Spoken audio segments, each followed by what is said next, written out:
बोलिए प्रेम से श्री सद्गुरु महाराज की। श्री सद्गुरु महाराज की। श्री सद्गुरु महाराज की जय। ध्येयं सदा परिभवग्नमभीष्टदोहम् तीर्थास्पदं शिवविरञ्चिनुतं शरण्यं वृत्यार्तेऽहं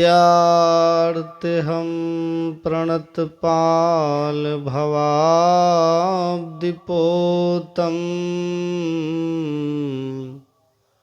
वन्दे महापुरुषते चरणारविन्दं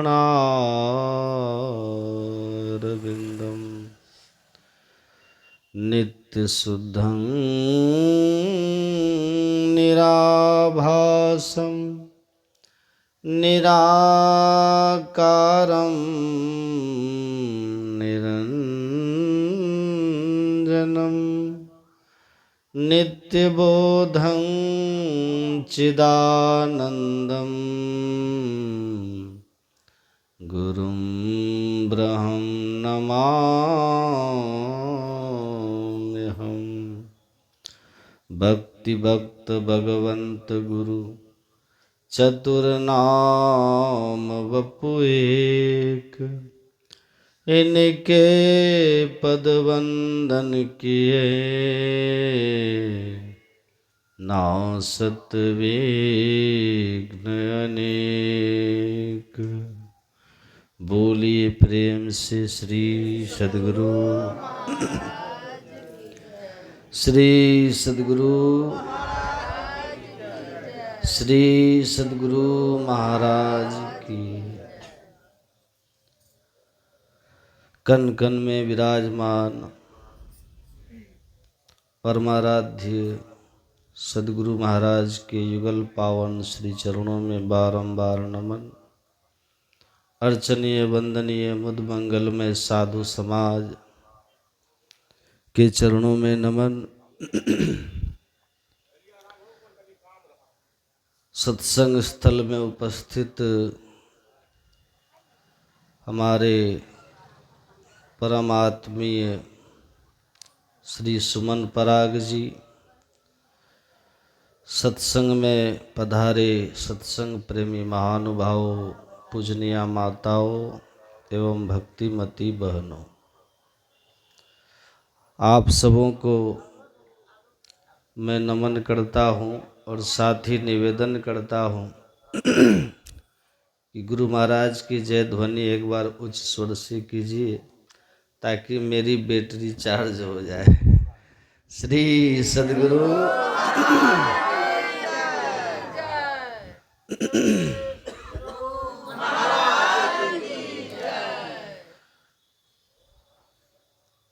हम लोग बड़े उल्लास के साथ धूमधाम से हमारे आदरणीय श्री सुमन पराग जी के पूज्य पिताजी के पुण्यतिथि के अवसर पर हम लोग सत्संग कर रहे हैं।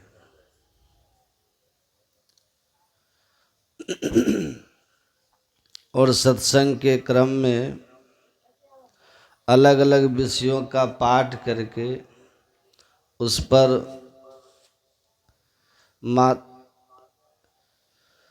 मैं प्रातः से ही संत मत के ज्ञान का समन्वय करके आप लोग को सुना रहा। अभी हम लोगों ने जो पाठ में सुना था, भगवान श्री राम अपनी प्रजाओं को बुलाकर उपदेश दे रहे हैं और उपदेश में भगवान ने मानव तन की महत्ता बताई। भगवान खुद खड़े हुए और प्रजाओं को संबोधित करते हुए भगवान ने कहा, हे मेरी प्रजाओं, ये जो मानव का शरीर आपको मिला है, ये बड़े भाग से मिला है। और यह मानव का शरीर भगवान कहते हैं देवताओं को भी दुर्लभ है। देवता भी इस मानव तन के लिए तरसते। भगवान तो यहाँ केवल सुर दुर्लभ कहते हैं, और रामायण में ही आप पढ़ेंगे दूसरी जगह पर काकभूषुंडी जी ने कहा, जीव चराचर जांचत जेही। जिस मानव तन को चर अचर जितने जीव हैं सब चाहता है, वही मानव का शरीर है। ये हम लोगों को मिला हुआ है। कैसे मिला? आपने प्रातः काल में सुना था, इस मानव तन को अपने से कोई पा नहीं सकता है। कोई सोचे कि हम पुण्य कर्म करें अथवा और भी किसी तरह का कर्म करें और मानव तन पा लें, ये नहीं। यह मानव का तन प्रयास साध्य नहीं है। हम प्रयास करके इसको पाना चाहें नहीं होगा। और मैंने ये भी कहा था, दुनिया का कोई भी बड़े से बड़े पद वाले कोई व्यक्ति हो या फिर कोई देवी देवता हो, ये मानव का तन नहीं दे सकता। ये मानव का तन जब भी मिलेगा, एकमात्र परब्रह्म परमात्मा, हम जिनकी संतान है, जिनका हम अंश हैं, उनकी कृपा से ही ये मिलता है। वही आपने अभी पाठ में सुना, भगवान कहते हैं आकर 4,84,00,000 योनि भ्रमत यह जीव अविनाशी, फिरत सदा माया कर प्रेरा, काल कर्म स्वभाव गुण घेरा। भगवान कहते हैं 4 खानियों में 84 लाख योनियां है। 4 खानी कौन सब है? ध्यान से सुनिएगा, अंडज, पिंडज, उष्मज और अंकुरज, ये 4 खानियां हैं। और इस 4 खानियों में 84 लाख प्रकार की योनियां हैं। कौन सब है? एक संत ने ये भी गिना दिए। संत कहते हैं 30 लाख स्थावर जानो। स्थावर कहते हैं जो एक ही जगह पे स्थिर होकर के रहे। संत कहते हैं स्थावरों का जो प्रकार है, इसकी जो क्वालिटीज है, वह 30 लाख प्रकार का। पेड़ पौधा पहाड़ जो एक ही जगह पे स्थिर रहते। अब पेड़ भी है तो तरह तरह का पेड़ है, पौधा है तो विविध प्रकार के पौधे हैं, बहुत कुछ है। तो इसका प्रकार 30 लाख प्रकार है। और फिर जो जल में चलने वाले प्राणी हैं, जलचर, जो जलचर हैं, उसका प्रकार है 9 लाख। 9 लाख सब जलचर जानो। तो 30 और 9 कितना हो गया? 39। 11 लाख कृमि कभी गाए। कृमि, कीड़े मकोड़े, कीट पतंग, इसका प्रकार है 11 लाख। तो 39 और 11 50। 20 लाख पशु जानो हो भाई। 20 लाख है पशुओं का प्रकार। तो 50 20 70। 10 लाख पक्षीगण बताए। पक्षियों का प्रकार है 10 लाख। 70 और 10 80। 4 लाख बानर समुदाय, जब ये 84 कट जाई, तब मानुष के तन पुनि पाई। अंतिम में 4 लाख प्रकार का बंदर। आपने देखा बंदर कितने तरह के होते हैं? कहीं देखिए काला मुंह वाला लंगूर लोग कहते हैं, कहीं देखिए लाल मुंह वाला, तरह तरह का 4 लाख प्रकार का बंदर है। ये सब मिला करके 84 लाख प्रकार की योनियां। भगवान कहते हैं कि हे मेरी प्रजाओं, यही जो 84 लाख प्रकार की योनियां हैं, इसी में ये जीव बहुत भटका है। 84 भुक्ति घनी, अब बहुत सही जम मार। जम की मार बहुत खाए हैं हम लोग। अभी जो आप ब्रह्म मनुष्य बने हुए हैं ना, कितनी सुंदर व्यवस्था है, देख रहे हैं ना आप। भूख लगती है भोजन कर लेते हैं, प्यास लगती है पानी पी लेते हैं, काम करते करते थक जाते हैं तो विश्राम कर लेते हैं, गर्मी लगती है पंखा चला लेते हैं, कूलर चला लेते हैं, सर्दी लगती है रजाई की व्यवस्था कर लेते हैं, कंबल की व्यवस्था कर लेते हैं, हीटर चला लेते हैं। ये सब तरह का संजोग, सब तरह की व्यवस्था इस मानव तन के लिए है। इसलिए भगवान सुने ना पाठ में कह रहे थे, साधन धाम। इस मानव तन में सब तरह की व्यवस्था है। साधन कहते हैं व्यवस्था को, सब व्यवस्था है। तो भगवान ने ये जो मानव का शरीर आप और हम सबको दिया है, ये बड़ी कृपा करके दिया है। और 84 लाख योनियों में भटकते भटकते जब बहुत क्लेशित होते हैं, पीड़ित होते हैं हम जीवात्मा, ताब देते हैं, शरीर देते हैं मानव का। और अद्भुत बात, आपने कभी देखा, जो भी मनुष्य हो सब 3.5 हाथ के होते हैं। आपके हाथ से, दूसरे के हाथ से नहीं, अपने हाथ से सबके सब 3.5 हाथ के होते हैं। आज जो बच्चा जन्म लेगा ना, आज ही उसको अपने हाथ से नाप करके देखिएगा तो वो भी 3.5 हाथ का होगा। और जो 50 साल के पुराने हैं ना, उनको भी नाप करके देखिए, वो भी अपने हाथ से 3.5 हाथ का ही होगा। अद्भुत है ना, क्या सृष्टि है भगवान की। संत कबीर साहब कहते हैं, घर तो 3.5 हाथ। ये क्या है? शरीर घर के समान है।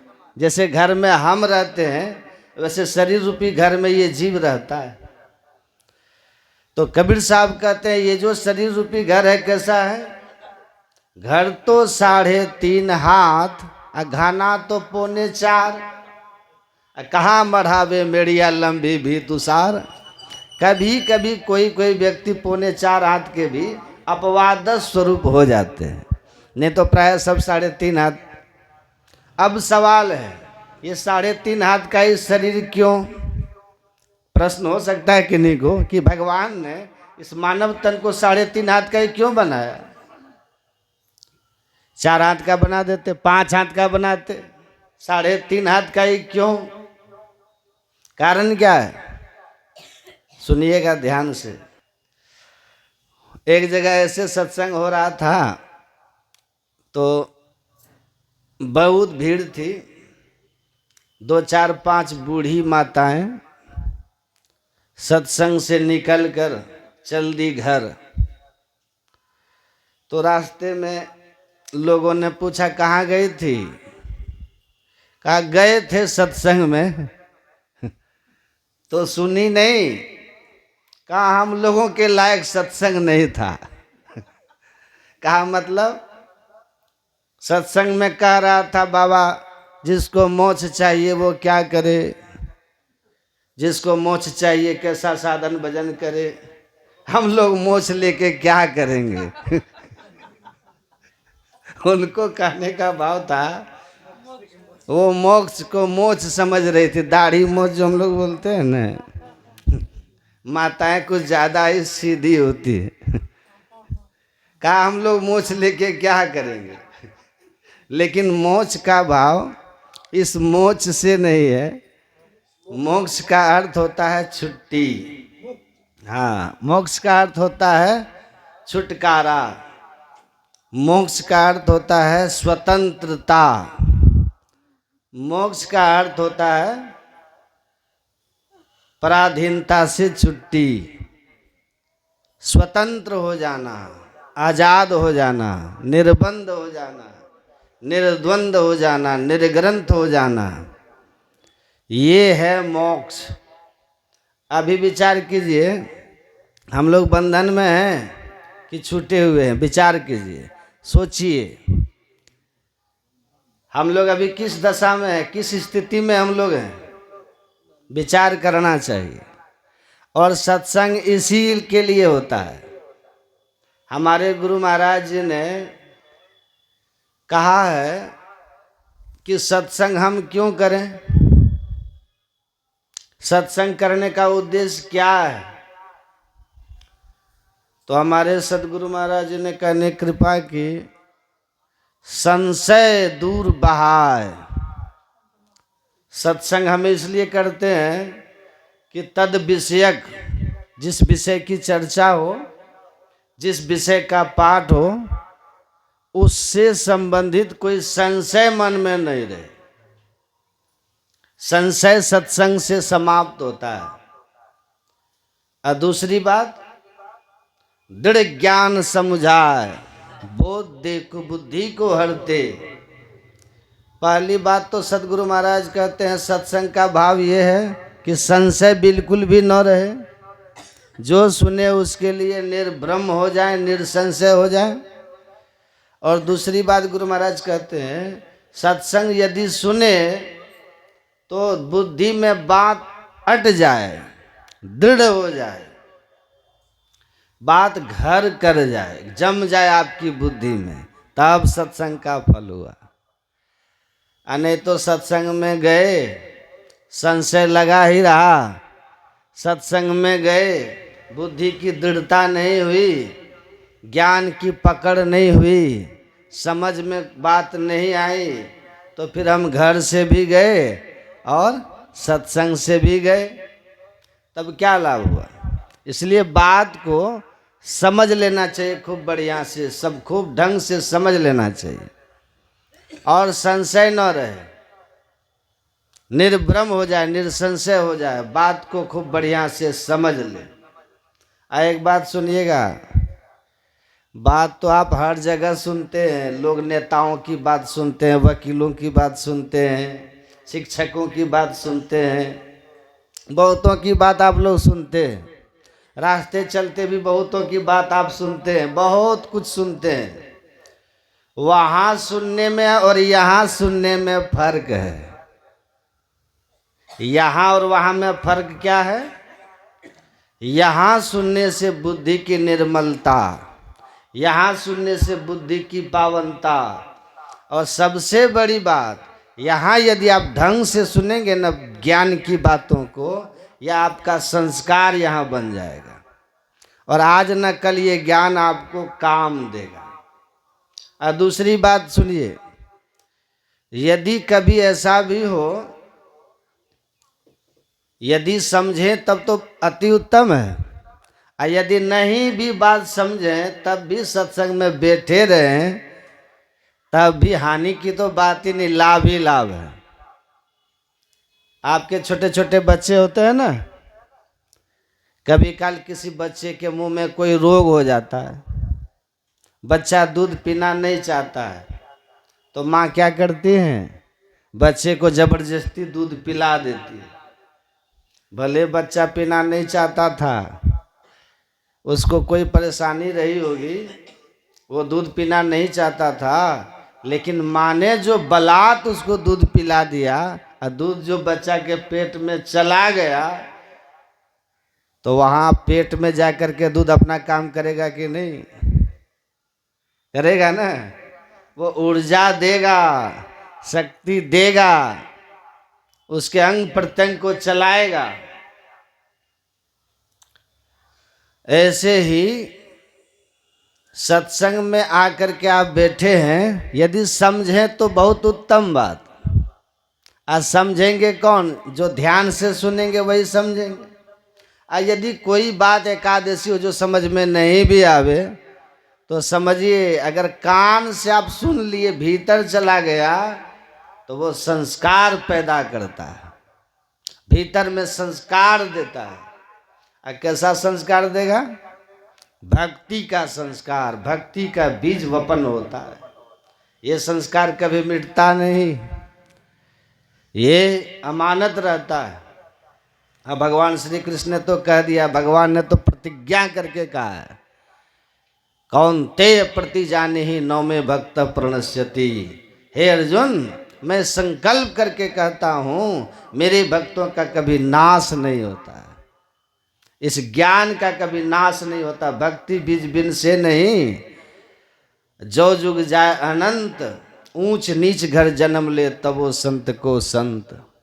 भक्ति बीज पलटे नहीं, आए पड़े जो चोल, कंचन जो बिष्ठा पड़े घटे नता को मोल। तो ये 3.5 हाथ का शरीर क्यों, कारण क्या, सुनिएगा आप ध्यान से। एक हाथ में कितना बित्ता होता है, नाप करके देखिएगा। एक हाथ में, अपने हाथ में अपने बित्ता से सबके सब 2 बित्ता का होता है ना। और एक हाथ में 2 बित्ता, तो 3.5 हाथ में कितना बित्ता, 7 बित्ता हो गया। और एक बित्ता में आप नाप करके देखिएगा तो 12 अंगुल होते। एक बित्ता में 12 अंगुल, तो 7 बित्ता में कितना अंगुल, बरसते 84। ये 84 अंगुल का शरीर भगवान ने दिया है।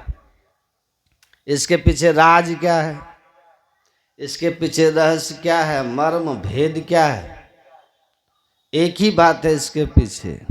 भगवान कहते हैं 84 लाख योनियों का चक्कर काट करके जो जीव इस मानव तन में आया है, इसलिए 84 अंगुल का है। और इसी मानव तन में रह करके हम 84 लाख योनियों में जाने के कारण को मिटा सकते हैं, इसलिए मानव तन 84 अंगुल का है। दोनों बात है। 84 लाख योनियों में भटकते भटकते हम मनुष्य बने, इसलिए 84 अंगुल का। और इसी मानव तन में रह करके हम 84 लाख योनियों से मुक्त हो सकते हैं, इसलिए 84 अंगुल का। अब सुनिएगा ध्यान से, यही क्वेश्चन मार्क है कि आप बड़भागी क्यों हैं। इसलिए बड़भागी हैं कि कर्मण्येवाधिकारस्ते, आपको कर्म करने का अधिकार है, आपको कर्म करने का अधिकार है। कर्म करने का अधिकार है, फल का अधिकार आपको नहीं है। और केवल मनुष्य को ही कर्म करने की स्वतंत्रता है, और यही बड़भागीपन है। एक कुत्ता अपने पूर्वकृत कर्मों के बंधन में बंधा हुआ है, उसको कोई स्वतंत्रता नहीं है। हमारे आचार्य श्री कहते हैं कि घोड़ा गाड़ी चलता था ना पहले, उस घोड़ा गाड़ी में, घोड़ा गाड़ी को कौन खींचता था, घोड़ा। पैसा किसको मिलता था, घोड़े को,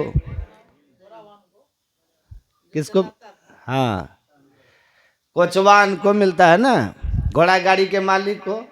घोड़ा खींचा तो घोड़े को क्यों नहीं मिला, क्यों नहीं मिला, क्योंकि घोड़ा भोग, केवल भोग का अधिकारी है।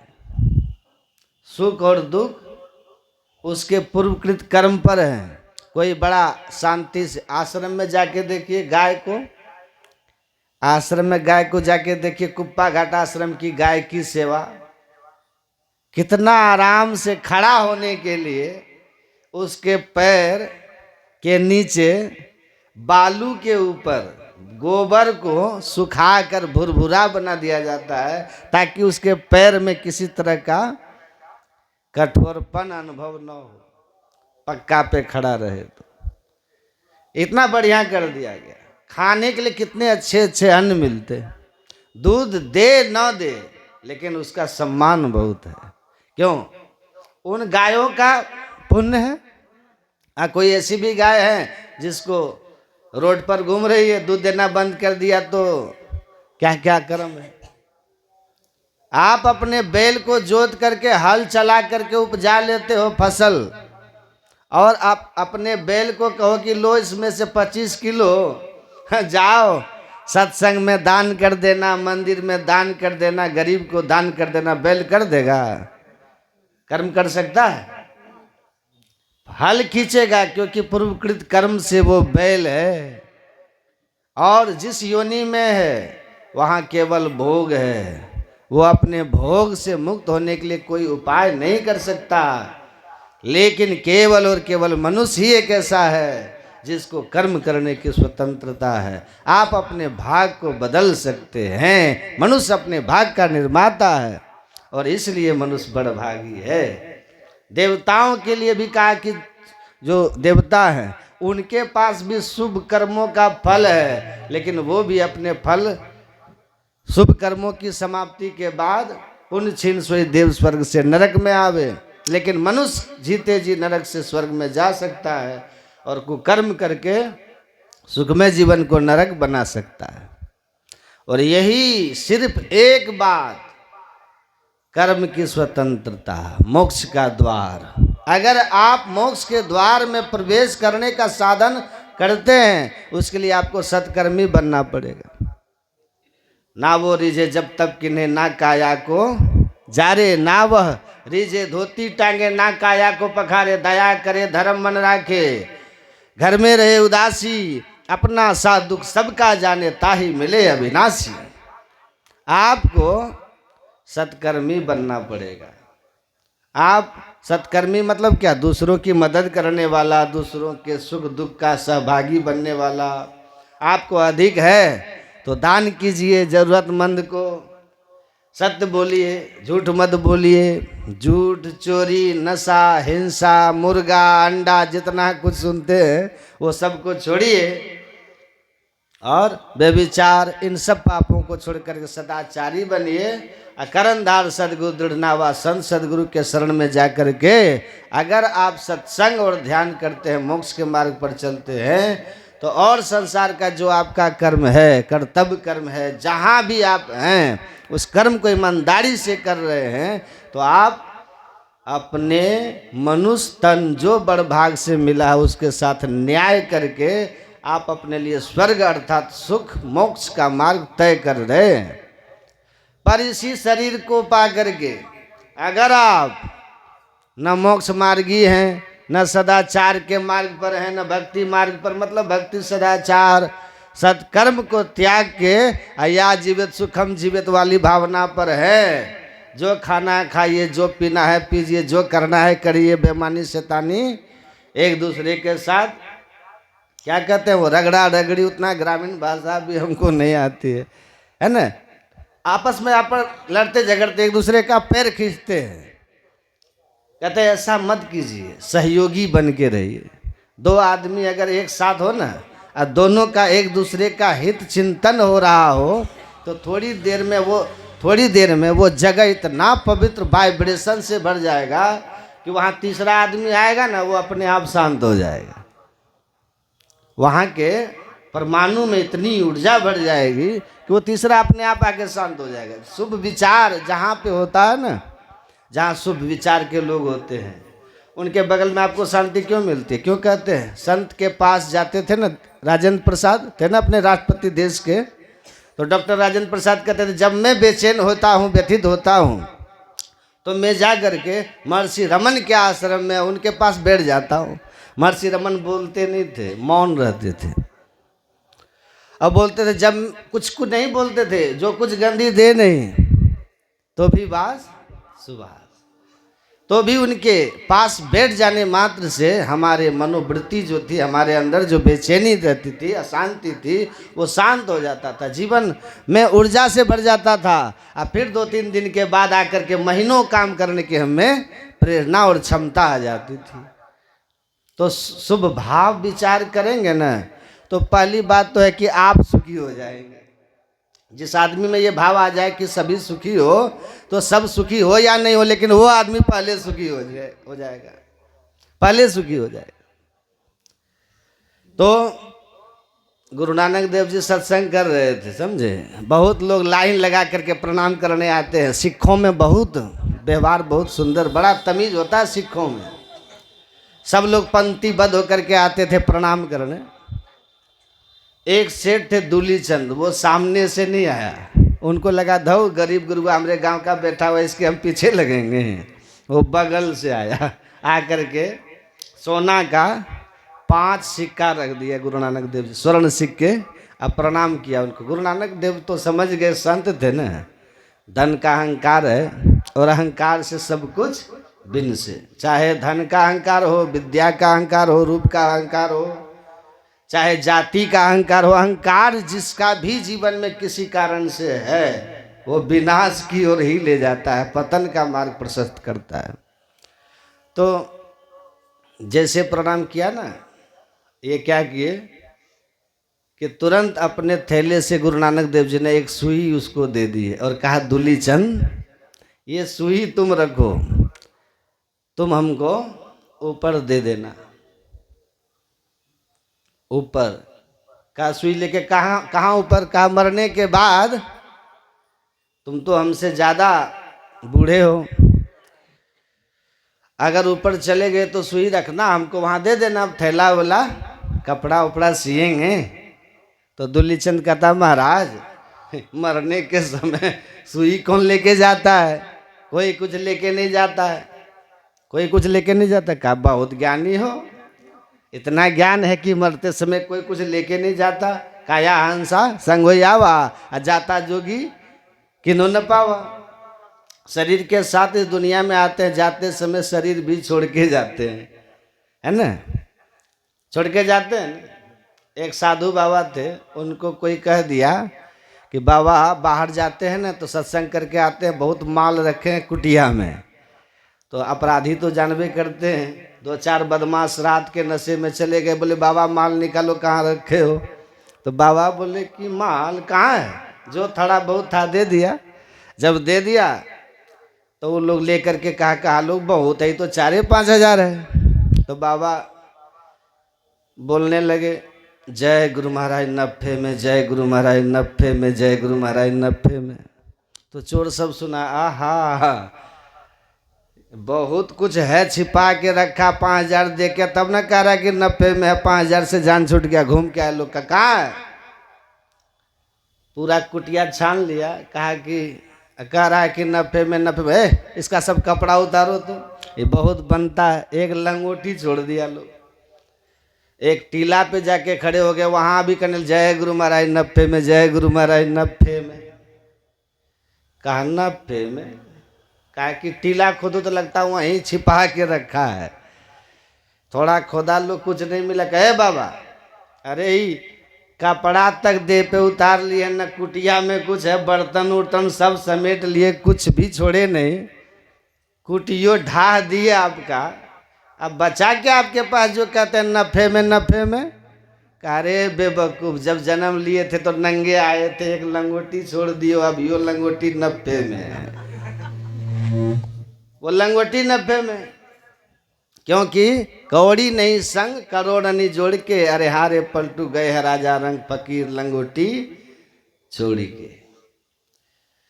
सब लंगोटी छोड़ के गए, अभी तक तुम हमको एगो लंगोटी छोड़े हुए हो। तो लंगा आया था, लंगोटी देह पर है, तो अभी तक प्रॉफिट में हो भाई, टेंशन की कोई बात नहीं, घाटा में नहीं गया हो। अब ऐसा संतोष जीवन में हो जाए तो क्या फर्क पड़ता है? कोई फर्क है? बस का लंगोटी छोड़ के तो तुरंत क्या किलो सुई जाओ दे देना ऊपर। क्या कोई कुछ लेके नहीं जाता? क्या बहुत ज्ञानी हो, देह भी लेके रहा, वो भी लेके नहीं जाता। जब इतना जानते हो तो अहंकार किस बात का करते हो? कौन से धन का भाई? जो भूमि पे पड़ा रह जाएगा, धनानी भूमो, जो धन धरती पे पड़ा रह जाएगा वही धन न तुम्हारे पास है। और तुम इनको गरीब समझ रहे हो, ये गुरु भक्त, ये ईश्वर भक्त, ये सत्संग और ध्यान करने वाले, इनको तुम गरीब दरिद्र समझ रहे हो। जिनके पास वो पूंजी है सो धन संचिय जो आगे को होए। दिन दिन बढ़त समाई राम धन कभू न लागे काई। जो राम धन कभी काई नहीं लगता, दिन दिन बढ़ता है और साथ जाता है। नेहा विक्रम नास्पस्ति प्रत्यवायोर न विद्यते स्वल्पम अभ्यस धर्म से त्रायते महतो भया। जिस धर्म का छोटा छोटा, जिस धन का थोड़ा संग्रह भी आपको महाभय अर्थात नीच जोनी में जाने से बचा सकता है, भगवान कृष्ण कहते हैं वो धन ध्यान का धन है, वो योग के धन है, ध्यान योग की संपत्ति है। जिसने उसको संग्रह किया हुआ है वो नीचे नहीं जाएगा। सोना कहते हैं ना, सोना कभू न जंक लगे, लोहा न घुन खाए, और गुरु की चेताई आत्मा कभी नरक नहीं जाए। तो भक्ति बीज बिन से नहीं जो जुग जाए अनंत, ऊंच नीच घर जन्म ले तो संत का संत। भक्ति बीज पलटे नहीं आए पड़े जो चोल, कंचन जो बिष्ठा पड़े घटे न ताको मोल। तो कहते हैं आप ये भक्ति का बीज जब तक अपने अंदर में है तो ये गुरु भक्त आपको गरीब नहीं लगने, जिनके पास राम धन है, भक्ति का धन है, जिनके पास ध्यान और सत्संग का धन है, जो साथ जाएगा नरक से बचाएगा, नीच योनि में जाने नहीं देगा। ये गरीब और दरिद्र दिखते हैं तुमको, और तुम्हारे पास धरती पे रह जाने वाला सारा का सारा धन, जिसका एक कौड़ी भी नहीं लेके जा सकते हो संग, उस धन को पाके तुम इतने अहंकार से भरे हो तो तुम्हारा क्या होगा दूलीचंद। इसलिए गुरु महाराज कहे अरबपति खरबपति हो जाओ। गुरु महाराज कहते हैं अरबपति खरबपति हो जाओ, बड़े विद्वान हो जाओ, बहुत रूपवान धनवान सब कुछ सम्मान के अधिकारी हो जाओ, लेकिन अगर तुमने दीक्षा नहीं ली और साधन धाम मोक्ष कर द्वारा पाई नहीं जही परलोक सवारा, इस मोक्ष के द्वार का ज्ञान सीख करके अगर अपना परलोक नहीं संवारे हो, इस जीवन के बाद के जीवन का नहीं सोचे, तो सो परत्र दुख पावे सिर धुंधुनी पछताए। तो आपको पछताना पड़ेगा। शरीर का जीवन थोड़े काल का, आत्मा का जीवन बहुत लंबा है। इस लंबे जीवन आत्मा की जो है हमारा आत्मा की, इसको संवारने के लिए आपको साधन करना होगा। अगर नहीं करते हैं, गुरुमुख नहीं हुए हैं, तो गुरु महाराज इसलिए कहे गुरु दयाल दया करी दिए भेद बताई, महाभागी जीव के दिए भाग जगाई। धनवान होके भी आप अभागे हैं, पदवान होके भी आप अभागे हैं, सम्मान वाले होके भी अभागे होंगे, अगर मोक्ष के द्वार का भेद आपने गुरु से नहीं लिया। और यही बात बड़भागी बनाता है मनुष्य को। भेद लिया, साधन शुरू किया, सदाचार का जीवन है, कर्तव्य कर्म ईमानदारी से है, आप मनुष्य शरीर पा करके मोक्ष के मार्ग पर जा रहे हैं, उस अवस्था की ओर जा रहे हैं जहाँ आपके सामने देवता नतमस्तक होकर खड़े हो जाएंगे। सदगुरु पशु मानुष करे, मानुष थे सिद्ध सोए, दादू सिद्ध से देवता देव निरंजन हुए। जीवन में सदगुरु आएंगे ना, तो आपके अंदर का बड़भागीपन जागृत हो जाएगा, जागृत हो जाता है। पशुता रहती है बिना गुरु के, दुर्मति। दुर्मति क्यों है? क्योंकि गुरु नहीं है। गुरु नाम है ज्ञान का। जीवन में सदगुरु आएंगे, सदज्ञान देंगे, तो आप दुर्मति को त्यागेंगे, सद सम्मति आप में आएगी।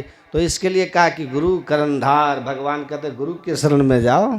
पशुता भरा जीवन है मनुष्य का तब तक जब तक गुरु के ज्ञान में नहीं है, क्योंकि वो तब तक इतना ही जानता है, आ निद्रा भय में तुनंचा सामान में तत् पशु भीर नराणाम।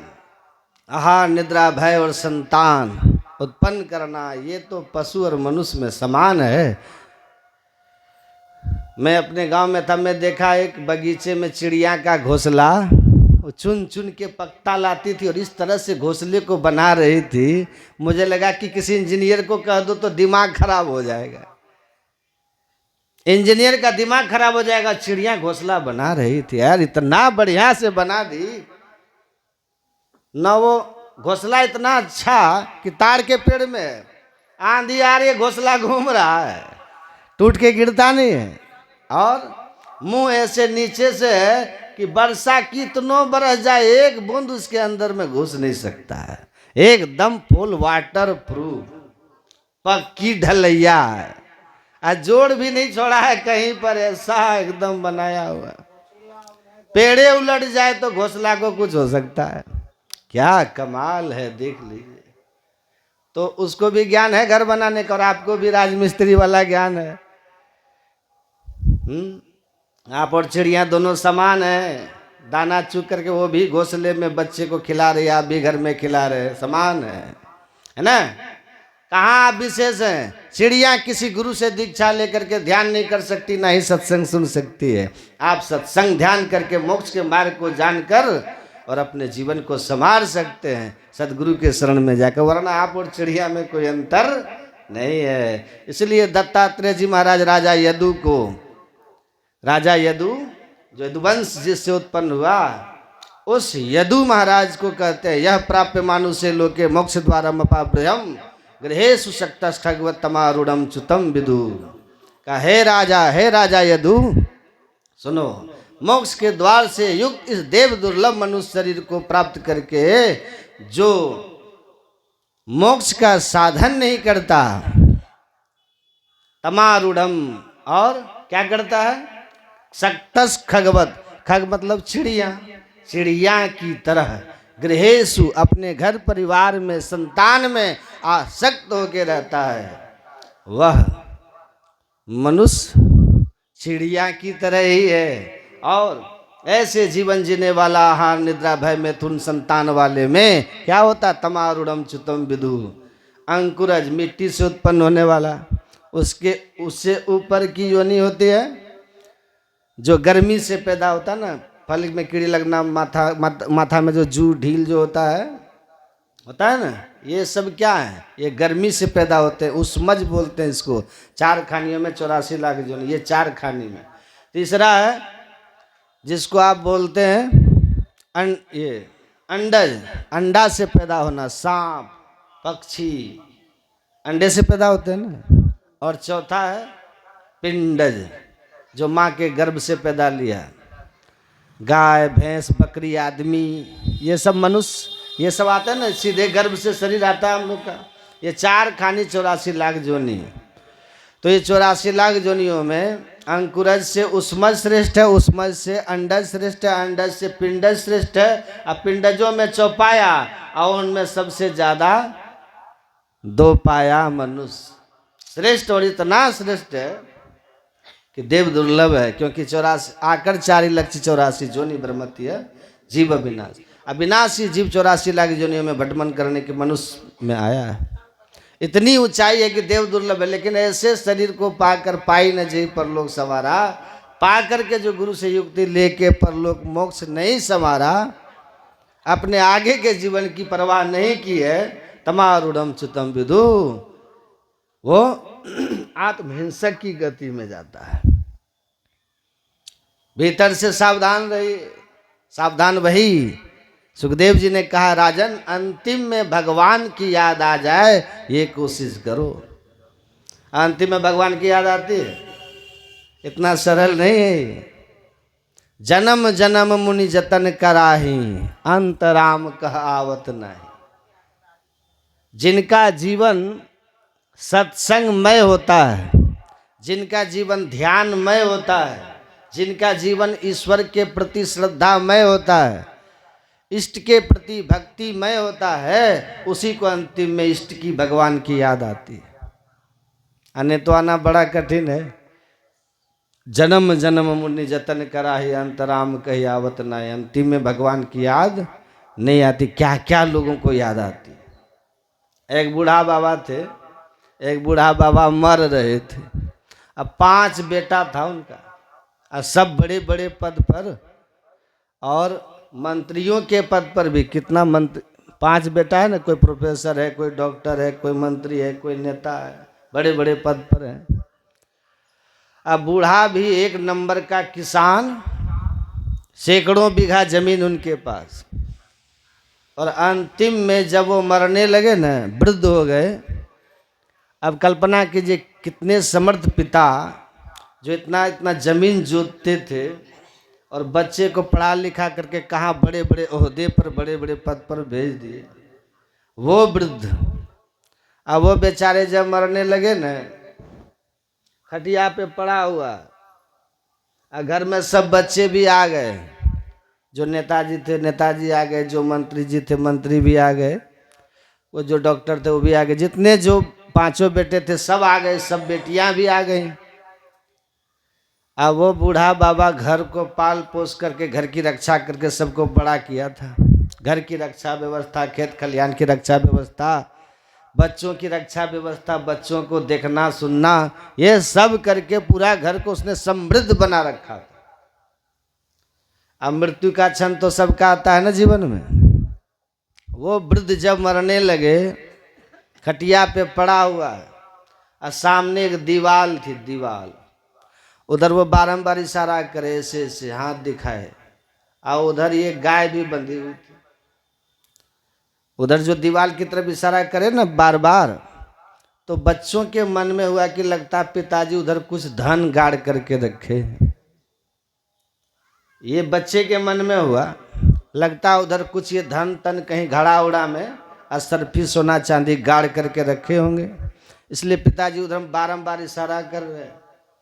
डॉक्टर को बुलाया, डॉक्टर को बुला के कहते जाओ डॉक्टर साहब देखिए मेरे पिताजी देखिए नहीं अंतिम श्वास ले रहे हैं, अंतिम क्षण इनका बीत रहा है, लेकिन मेरे पिताजी बड़े पुरुषार्थी थे, ये बड़े परिश्रमी थे और बड़े संयमी थे, धन को बड़ा जुगा जुगा के रखते थे और इन्हीं की कृपा से देखिए हम लोग कितने बड़े बड़े पद पे चले गए, कितना सुंदर देखिए हमारा महल बना हुआ है। अब पिताजी देखिए उधर बारंबार इशारा कर, इसका मतलब लगता है कि पिताजी कहीं पर कुछ गाड़ करके असरफी उसरफी रखे होंगे। तो आप एक काम कीजिए, पिताजी थोड़ा बोल सके बढ़िया से, कुछ ऐसी दवा है तो इनको कुछ दीजिए। तो मृत्यु का इलाज मृत्यु की दवाई होती है। डॉक्टरों ने कहा कि देखो ये बचेगा तो नहीं, इनका अंतिम क्षण चल रहा है, हाँ लेकिन ये 2-4 शब्द बोल सकता है। क्या बुलवा दीजिए डॉक्टर साहब, लेकिन वो दवाई बहुत महंगी, इंजेक्शन इनको पड़ेगा और हजारों रुपए की एक इंजेक्शन आएगी। यदि 1-2 इंजेक्शन इनको हम लगा दें तो इतनी ताकत इनके देह में आएगी कि ये कुछ बोल 2-4 शब्द ये बोल सकता है। कहा ठीक है तो लगा दीजिए, कीमती इंजेक्शन हजारों रुपए का। आपने सुना ना, सुना 80-80 हज़ार का इंजेक्शन होता है, ऐसे ऐसे इंजेक्शन होते हैं। कहा तो ठीक है, तो जब पिताजी हैं और यदि इंजेक्शन लगाने से बोलेंगे तो 80 हज़ार न जाएगा, उधर घड़ा मिल गया तो कितना लाभ हो जाएगा। तो घड़ा के लोभ में पड़ करके कहा 1-2 इंजेक्शन इनको लगा दीजिए। अब वही कीमती इंजेक्शन लाया और जैसे बूढ़ा बाबा को लगा, भीतर से एनर्जी, भीतर से उमंग उत्साह होता है ना, दवाइयों में ऐसा गुण होता है, ताकत आई, मुंह में बोलने की कुछ शक्ति क्षणिक थोड़ी देर के लिए ऐसा होता है। तो जैसे बूढ़ा को इंजेक्शन लगा 2-4 और सब 5 लड़का उनका बैठा है बगल में, बेटियां भी बैठी है, जो पिताजी पता नहीं किस घड़ा का नाम बताएंगे, कितना धन का नाम, कितना धन का पता बताएंगे। और जैसे इंजेक्शन लगा, बूढ़ा को बोलने की शक्ति आई।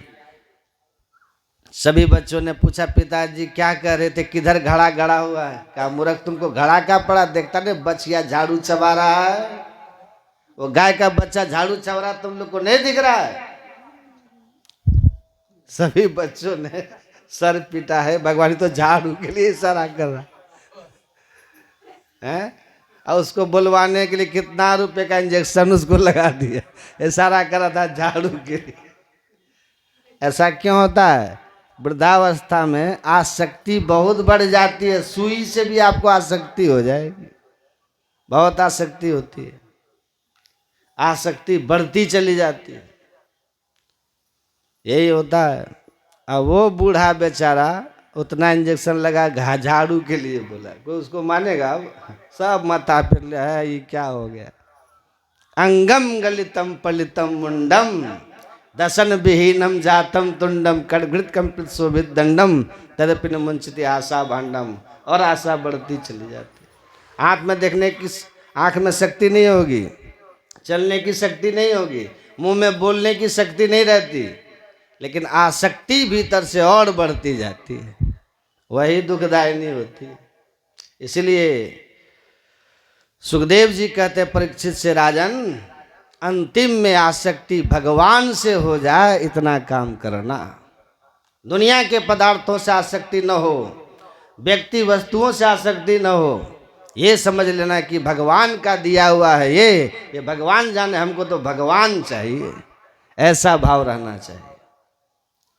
और अंतिम में किसी तरह से अंते नारायण स्मृति, उसके लिए चाहे जो कुछ करना पड़े, अंतिम में भगवान की याद आवे, बस ये प्रयत्न कर लेना, इससे कल्याण है। वही यमराज भी कहते हैं, इह चेत सकत बुद्धिम प्रक्त शरीर से विश्रसः ततः सर्गेषु लोकेषु शरीरत्वाय कल्पते। यमराज कह रहे हैं इस देह के छोड़ने के पहले ब्रह्म का चिंतन, ब्रह्म का ज्ञान, ब्रह्म का बोध अगर ये है तब तो ठीक है, और नहीं तो कहते हैं बहुत खतरनाक बंधन पड़ने वाला है। एक ब्राह्मण देवता थे, तो ब्राह्मण देवता को घर में बहुत परेशानी, कभी पुत्र के चलते परेशान, कभी पुत्री के चलते परेशान, कभी धन के अभाव की परेशानी, कभी कुछ तो कभी कुछ होते रहता था घर में। उस ब्राह्मण के मन में होता कि अरे ये जीना मेरा बेकार है, चलो इससे अच्छा कि हम मर ही जाते हैं। हाथ में फसरी लिया, चला गया जंगल, फांसी लगा करके उधर ही मर जाएंगे। और जंगल जैसे गए तो देवताओं के राजा कौन है? इंद्र। उन्होंने सोचा ये कैसा व्यक्ति है, ये इतना सुंदर इसको शरीर मिला हुआ है, ये ब्राह्मण भी है, कितना सुंदर है, स्वस्थ सबल शरीर इनका है, ये आत्महत्या करने जा रहा है। इंद्र ने सोचा इसको कुछ ज्ञान देना चाहिए, इसको कुछ बोध देना चाहिए। इंद्र वहां एक गीदड़ के रूप में प्रकट होता है। गीदड़, सियार जिसको आप बोलते हैं ना, गीदड़ के रूप में इंद्र प्रकट हो गए। अब वो ब्राह्मण एक पेड़ पे चढ़ गया, हाथ में रस्सी की फसरी, एक छोर को पेड़ की डाल में बांधा, दूसरे छोर अपने गला में बांध करके वहां से कूदना चाहता था। तभी यहाँ नीचे से वो इंद्र भगवान जो बने थे गीदड़, वो कहता ठहर जाओ। आश्चर्य हुआ ब्राह्मण को, गीदड़ होके मनुष्य की तरफ बोलता है, कहता ठहर जाओ। ठहर गया। तब ब्राह्मण देवता कहते क्या बात है? तब उस गीदड़ ने कहा तुम क्यों मर रहा है? ब्राह्मण ने कहा क्या करें, देखो ना घर में बड़ी परेशानी है, कभी पुत्र के चलते परेशान, कभी पुत्री के चलते परेशान, कभी धन के चलते, मकान के चलते, कभी खेत के चलते, कभी अड़ोसी पड़ोसी के चलते, बहुत परेशानी होती रहती है। इससे अच्छा हमने सोचा कि मर जाएंगे, न रहेगा बांस न बाजेगी बांसुरी, कष्ट से हम बच जाएंगे। तब उस गीदड़ ने कहा था, तो वो भगवान इंद्र भगवान थे, वो उसको शिक्षा बोध देना चाहते थे। इंद्र भगवान ने कहा सुनो सुनो, ठहरो, मरो मत, मेरा ये दोनों देखो हाथ पैर जो आगे वाला होता है ना, कहा देखो मेरा ये, इसका एक तलहटी देखो, ये उसमें देखा तो कांटा चुभा हुआ है, और कांटा के चुभने से लहू लुहान, एकदम देखने से टीस टनक वाला दर्द। देखा आपने जब कांटा चुभता है कैसा लगता है? कहा फिर मेरी पीठ पर देखो क्या है, और उसके पीठ पर जब देखा तो पीठ पर देखा घाव हो गया, और घाव सड़ गया है, कीड़ा खदबदा रहा है पीठ पर, पीप बह बह करके नीचे गिर रहा है। कहा देखो, उस गीदड़ ने कहा कि हम गीदड़ हैं, न तो कांटा को हम निकाल सकते अपने पैरों से, बहुत दर्द होता है, अब पीठ पर जो घाव हो गया है ना, इसमें कीड़ा देखो खदबदा रहा है, हम कीड़ा को भी नहीं निकाल सकते, रक्त बह रहा, पीप बहता है, तुम तो मनुष्य हो ना, यदि तुम्हारे हाथ पे पैर में कांटा चुभेगा तुम निकाल लोगे, हम निकाल सकेंगे? वो बोल रहा है, गीदड़ बोल रहा है तुम तो निकाल लोगे, मेरी पीठ पर देखो घाव हो गया है, हम इसके लिए कुछ नहीं कर सकते, तुम तो मनुष्य हो, तुम चाहो तो उसमें मरहम पट्टी कर सकते हो, तुमको घाव हो तो तुम उसकी औषधि खा सकते हो, मरहम पट्टी करके तुम उससे स्वस्थ हो सकते हो, लेकिन देखो मेरा शरीर कैसा है, हम कुछ नहीं कर सकते। या कल्पना करो यदि मरने के बाद तुमको मेरे जैसा ही शरीर मिल जाएगा जिसमें तुम कुछ कर न सको, तो बताओ कितना कष्ट, कितना दुख तुमको होगा, कितना तकलीफ तुमको होगा। अभी तो तुमको मनुष्य शरीर है, इस शरीर में रह कर कुछ ऐसा कुछ करो जिससे तुमको इधर नहीं आना पड़े, जिससे तुमको 84 लाख में नहीं जाना पड़े, ऐसा कुछ कर लो। इसी बात से उस ब्राह्मण देवता को बोध हो गया, ज्ञान हो गया, अब फंसी लगाना छोड़ करके चला गया घर, अब भगवान के भजन में रह करके रम करके अपना कल्याण कर लिया।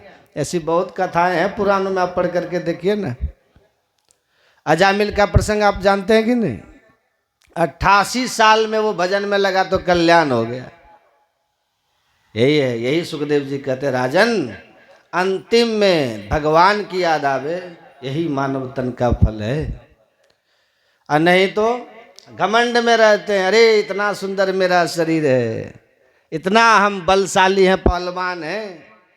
कोई कहता हम विद्वान हैं, कोई कहता हम धनवान हैं, कोई कहता हम गुणवान हैं, कोई कहता हम नेता, कोई कहता हम मंत्री हैं। सब ठीक है, लेकिन ये तो याद रखिए, इससे कुछ काम होने वाला नहीं है। कबीर साहब कहते हैं ना, कबीर साहब कहते हैं, या काया का गर्व न कीजे, क्या श्यामल क्या गोरा रे। कोई श्याम वर्ण का है तो कोई गोरे वर्ण का है, सब घमंड में चूर बना हुआ है। कबीर साहब कहते हैं सब ठीक है, हम तरह तरह का उपाय करके बलवान बने हुए हैं, तरह तरह का व्रत पर्व त्योहार बना करके हम दीर्घजीवी बने हुए हैं, लंबी आयु हमारी हो गई, चिरंजीवी हम बने हुए हैं। छठ की पूजा करके, दीपावली मना करके, दुर्गा पूजा करके, ये सब करके हम सब तरह से ठीक ठाक तो हैं, कुशल तो हैं, लेकिन संत कहते इतने से काम नहीं चलेगा। या काया का गर्व न कीजिए, क्या श्यामल क्या गोरा रे, बिना भक्ति तन काम न आवे, कोटि सुगंध चब हो रहा रे। ये शरीर के लिए बस एक ही काम है, इसका कल्याण करने के लिए हम ईश्वर का भजन करें, भक्ति करें, यही इससे होना है, यही इसका काम है। और दूसरी बात सुनिए, हम लोग जो भी कुछ करते हैं उसके उद्देश्य पहले कर लेते हैं, हम लोग उद्देश्य पहले सोच लेते हैं, नहीं पहले सोचते हैं कि नहीं? आप खेती करने के पहले खेती करने का फल सोच लेते हैं, तब ना खेती करते हैं। तब आप खेत में हल लेकर के जाते हैं खेत पर जोतने के लिए। जो बिजनेस करने वाले, जो व्यापारी लोग होते हैं ना, वो व्यापार करने का फल पहले सोच लेता है, तब वो व्यापार में लगता है। व्यापार करेंगे तो हमको इतना धन मिलेगा, ये मिलेगा, वो मिलेगा।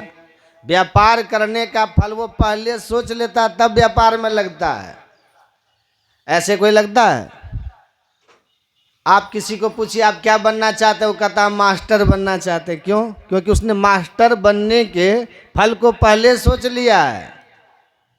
आप किसी को पूछिए, वो कहता हम डॉक्टर बनना चाहते हैं, वो डॉक्टर बनने के फल को पहले सोच लिया, इसलिए ऐसी व्यवस्था वैसी मेहनत कर रहा तो डॉक्टर बन जाएगा।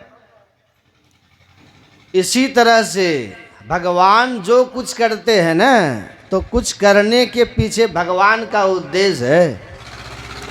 ऐसे भगवान कुछ नहीं करते हैं। भगवान ने आम का पेड़ क्यों बनाया, कभी सोचे आप लोग? भगवान ने आम का पेड़ इसलिए बनाया कि उसका जो फल होगा ना तो मनुष्य खाएगा, है कि नहीं? भगवान ने पीपल का पेड़ क्यों बना दिया? आप पीपल के पेड़ के विषय में जानते हैं ना, पीपल का पेड़ 24 घंटा ऑक्सीजन छोड़ता है, ये उसकी खासियत है, विशेषता है। भगवान ने तुलसी का पेड़ क्यों बनाया? तुलसी का पेड़ जहाँ रहता है ना, वहाँ पर जहरीला कीटाणु नहीं रह सकता। जो जहरीला कीटाणु रहने से व्यक्ति को नुकसान पहुँचे, हानि पहुँचे, ऐसा जहरीला कीटाणु तुलसी के पौधे के पास नहीं रहता। इसलिए अपने यहाँ कहावत है कि घर में तुलसी का बिड़वा लगाइए। आप तो भांग लगा के रखते हैं घरों में, तुलसी की पौध लगानी चाहिए। हो सके तो आड़ी बाड़ी में कहीं पर पीपल का पेड़ लगाइए। और आप जानते हैं बेल का पेड़ भगवान ने क्यों बनाया? बेल पेड़ का जो इर्द गिर्द का जो माहौल होता है ना, सत्वगुण होता है, सत्व गुण से संपन्न होता है। इसलिए महाभारत में भी लिखा है कि ध्यान करिए कहाँ बैठ करके? बेल पेड़ के नीचे। लिखा है पर्वताग्रे नदी तीरे बिल्व मूले, बेल पेड़ के नीचे बैठ के ध्यान के, सात्विक माहौल रहता है बेल के। ये सब बड़ी बड़ी बातें हैं। इसी तरह से भगवान ने मनुष्य क्यों बनाया? बेल पेड़ बनाने का उद्देश्य है, केला बनाने का उद्देश्य है, तुलसी बनाने का उद्देश्य है, और आपको पता है गाय बनाने का भी उद्देश्य है भगवान का। 84 लाख में जितने शरीर हैं सबको बनाने का अलग अलग उद्देश्य है भगवान का, ऐसे नहीं बना दिए हैं, सबका अलग अलग काम है। इसी तरह से ये जो हम लोग का मानव तन है, ये भगवान ने क्यों बनाया? ये मानव तन बनाने का उद्देश्य क्या है? कभी आपने सोचा? कभी ऐसा पढ़े ग्रंथों में? सब लिखा है मानव का तन क्यों बनाया भगवान। आप तो कह दीजिए मानव तन इसलिए बनाया कि कमाओ खाओ, यही कहिएगा आप। डॉक्टर बनो, इंजीनियर बनो, किसान बनो, आप तो यही कहिएगा। लेकिन आप पढ़िए क्यों बनाया भगवान ने ये मानव तन। लिखा है रामायण में, देह धरे कर यही फल भाई। अब फल का मतलब क्या होता है? फल कहते हैं किसको? फल का अर्थ होता है परिणाम, होता है ना फल। इसका क्या फल होगा, मतलब इसका क्या परिणाम होगा? कहते हैं योग फल,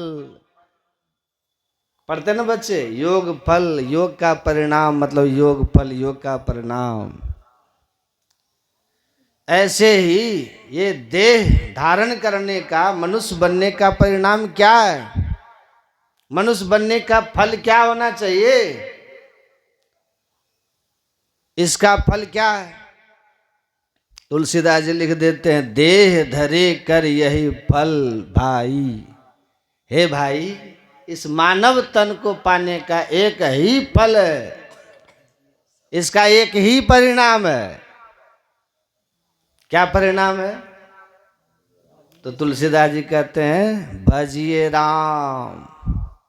यही इसका देखिए फल है, परिणाम है।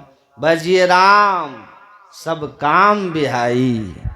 सभी कामनाओं को छोड़ करके पहले भजन कर लीजिए, ये इसका परिणाम है।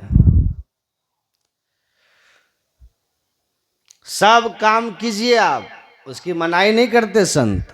करते कर्म करो विधि नाना, सुरत राख जहां कृपा निधान।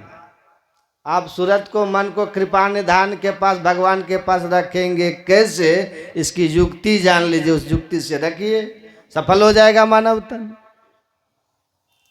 कोई काम का विरोध किए? हाँ विरोध है, 5 काम का मात्र विरोध करते हैं। झूठ का विरोध है, झूठ नहीं बोलना चाहिए। चोरी का विरोध है, चोरी नहीं करनी चाहिए। नशाओं का विरोध है, खैनी बीड़ी सिगरेट शराब आदि ये सब मत खाइए पीजिए। हिंसा मत कीजिए, व्यभिचार मत कीजिए, व्यभिचार का विरोध है, हिंसा का विरोध है। अब बाकी सब काम कीजिए। करते कर्म करो विधि नाना, सुरत राख जहां कृपा निधाना। सूरत को भगवान के पास हम रखेंगे कैसे? इसकी युक्ति जान के रखिए, आनंद है। इसका फल यही है। और आप भागवत को पढ़ेंगे ना, जब ब्रह्मा जी सृष्टि की रचना कर रहे थे तो सबसे पहला मनुष्य जो बनाए हैं, सबसे पहला मनुष्य ब्रह्मा जी ने, कौन है वो? सृष्टि का सबसे पहला मनुष्य कौन है? वो पहला नहीं है, उसके पहले भी है, इसके पहले भी है। मनु शत्रुपा इसलिए कहते हैं कि मनु शत्रुपा से मैथुनी सृष्टि चली है। ये मनु शत्रुपा दोनों पति पत्नी बने हैं, और वहाँ से मैथुनी सृष्टि, स्त्री पुरुष के संयोग से वहाँ सृष्टि का विस्तार होना लिखा है, इसलिए कहते हैं मनु शत्रुपा। पर मनुष्य तो उसके पहले हो गए। आप पढ़ेंगे ना, भागवत में लिखा है सबसे पहले जो ब्रह्मा जी ने बनाया है वो थे सनकादि ऋषि। सबसे पहला सनकादि ऋषि है, सबसे पहला मनुष्य। लेकिन वो सब दिन मात्र 5 साल के ही दिखते। सनकादि ऋषि को जैसे जन्म दिए ना ब्रह्मा जी ने, सनकादि ऋषि मानसिक सृष्टि में आते हैं, मानसिक सृष्टि। अब मनुष्य शत्रुपा से मैथुनी सृष्टि चली है, अब वह है मानसिक सृष्टि। मानसिक सृष्टि का अर्थ होता है संकल्प सृष्टि। संकल्प की संतान हो गई, इसको कहते हैं मानसिक सृष्टि। संकल्प सृष्टि है वो। तो सबसे पहला है ये सनकादि ऋषि। सनकादि ऋषि का जैसे जन्म हुआ ना, तो ब्रह्मा जी ने कहा कि जाओ तुम भी संसार को बढ़ाओ, तुम भी अपना बाल बच्चा पैदा करो, तुम भी खेती गृहस्थी करो, तुम भी दुकान दौरी बिजनेस व्यापार करो। उसको ब्रह्मा जी ने कहा। लेकिन सनकादि ऋषि ने क्या कहा, पढ़िए भागवत में। सनकादि ऋषि ने कहा, हे पिताजी, हम कुछ नहीं करेंगे, जिसके लिए मानव तन हमको मिला है हम वो काम करेंगे। इतना कह करके घर से निकल गए भजन करने के लिए। दे धरे कर यही फल भाई, ये फल है, ये परिणाम है देह धारण करने का। भजन में लग जाइए और सब काम छोड़ के नहीं करना है। यदि घर से भाग करके जंगल में जाके तब भजन करेंगे, नहीं नहीं। हमारे गुरु महाराज जी कहते, देह जीवन बिताओ स्वावलंबी, स्वावलंबी जीवन बिताओ, जीवन बिताओ स्वावलंबी, भरम भाड़े फोड़ी कर, संतों की आज्ञा है ये में ही, माथ धड़ छल छोड़ी कर। स्वावलंबी जीवन बिताते हुए कोई नौकरी कीजिए, कोई बिजनेस कीजिए, कोई खेती कीजिए, जिनका जो रोजगार है वो कीजिए। अब 5 पाप से बच करके रहिए। दीक्षा ले करके मन को कैसे जोड़ना वो जुक्ति जान लीजिए।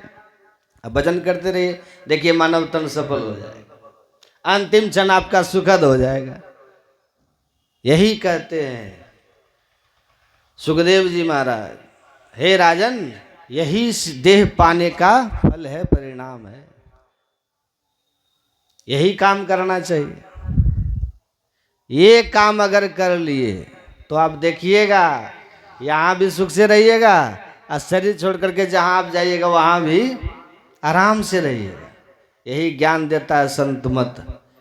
अब भगवान कहते हैं, जौ पर लोग यहाँ सुख चहु, सुनी मम बचन हृदय दृढ़ गहु, सुलभ सुखद मार्ग यह भाई, भगति मोर पुराण श्रुति गाय। ये भक्ति कीजिए, भगवान का भजन कीजिए, लेकिन अपने मन से मत कीजिए। अब भजन भक्ति की शुरुआत कहाँ से होती है?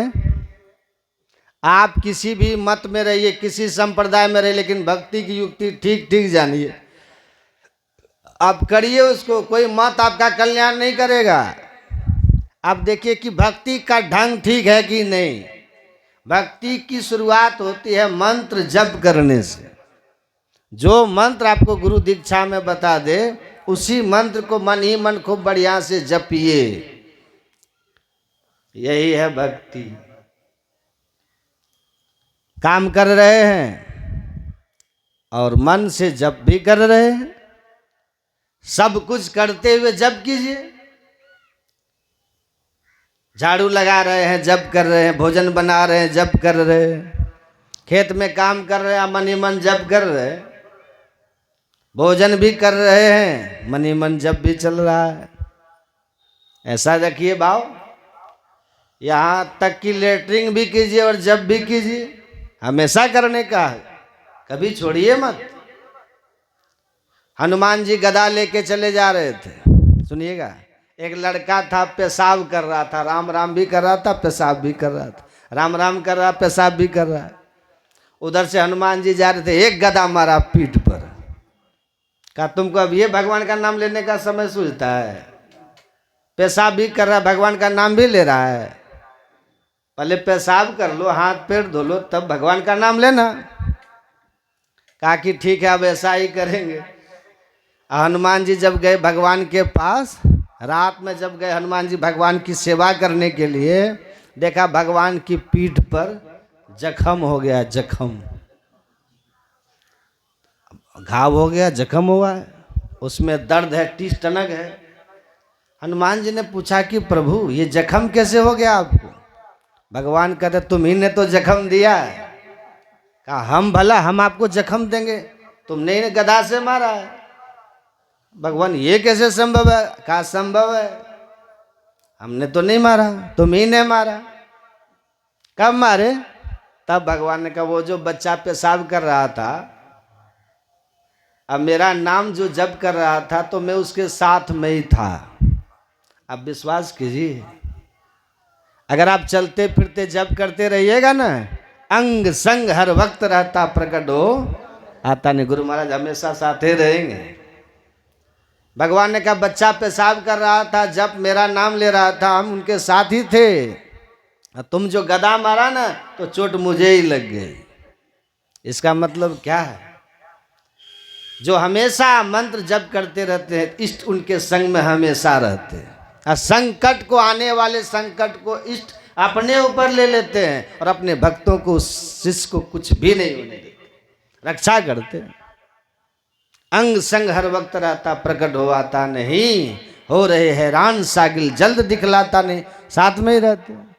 भगवान ने कहा हनुमान वो मेरा नाम ले रहा था, पेशाब कर रहा था, पैखाना कर रहा था, कोई फर्क नहीं पड़ता। जो सदैव मन ही मन भगवान का नाम जपे वो सदैव शुद्ध है, पवित्र है। तब हनुमान जी को बड़ा अफसोस हुआ।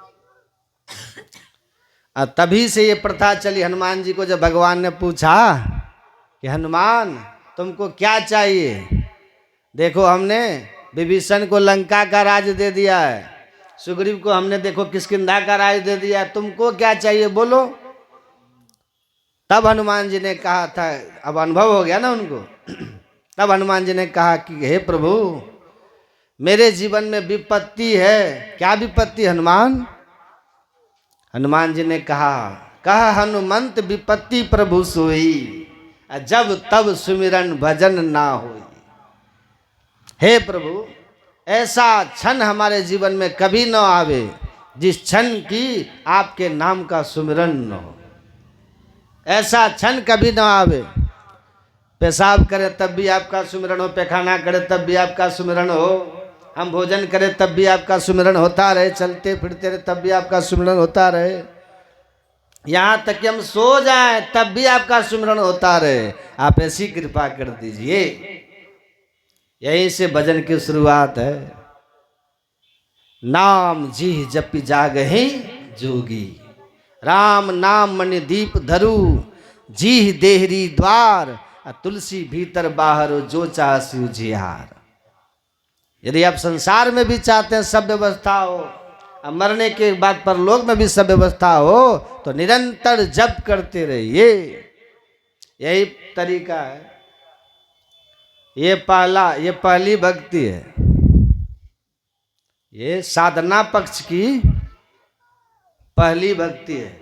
ऐसे पहली भक्ति तो संतों का संग है, प्रथम भक्ति संतन कर संगा है, पर साधना के पक्ष में पहली भक्ति है मंत्र का जाप। और दूसरी भक्ति क्या है? दूसरी भक्ति है हमारे जो इष्ट हैं उनका हम ध्यान करें, उनका हम चिंतन करें। अभी हमारे ध्यान में बहुत बात रहती है। कोई बैठे बैठे पुत्र का ध्यान करते रहते हैं, कोई बैठे बैठे धन का ध्यान करते रहते हैं, कोई बैठे बैठे संपत्ति का ध्यान करते रहते हैं, कोई बैठे बैठे पुत्र पुत्री का ध्यान, कोई बैठे बैठे वाहन का ध्यान, कोई बैठे बैठे मकान का ध्यान। एक बूढ़ी को एक बाबा ने पूछा माताजी ध्यान में क्या दिखता है? कहा मकान दिखता है। तो उसी का ध्यान करते रहते हैं। ये सब मत कीजिए। हम इष्ट का ध्यान करें, गुरु महाराज का ध्यान करें। यदि पुत्र पुत्री का ध्यान मन में बने और वही चिंतन करते करते मरेंगे न तो सुअर बन जाएंगे, बड़ा खतरा हो जाएगा। यदि धन का चिंतन करते करते मरेंगे तो सांप बन जाएंगे।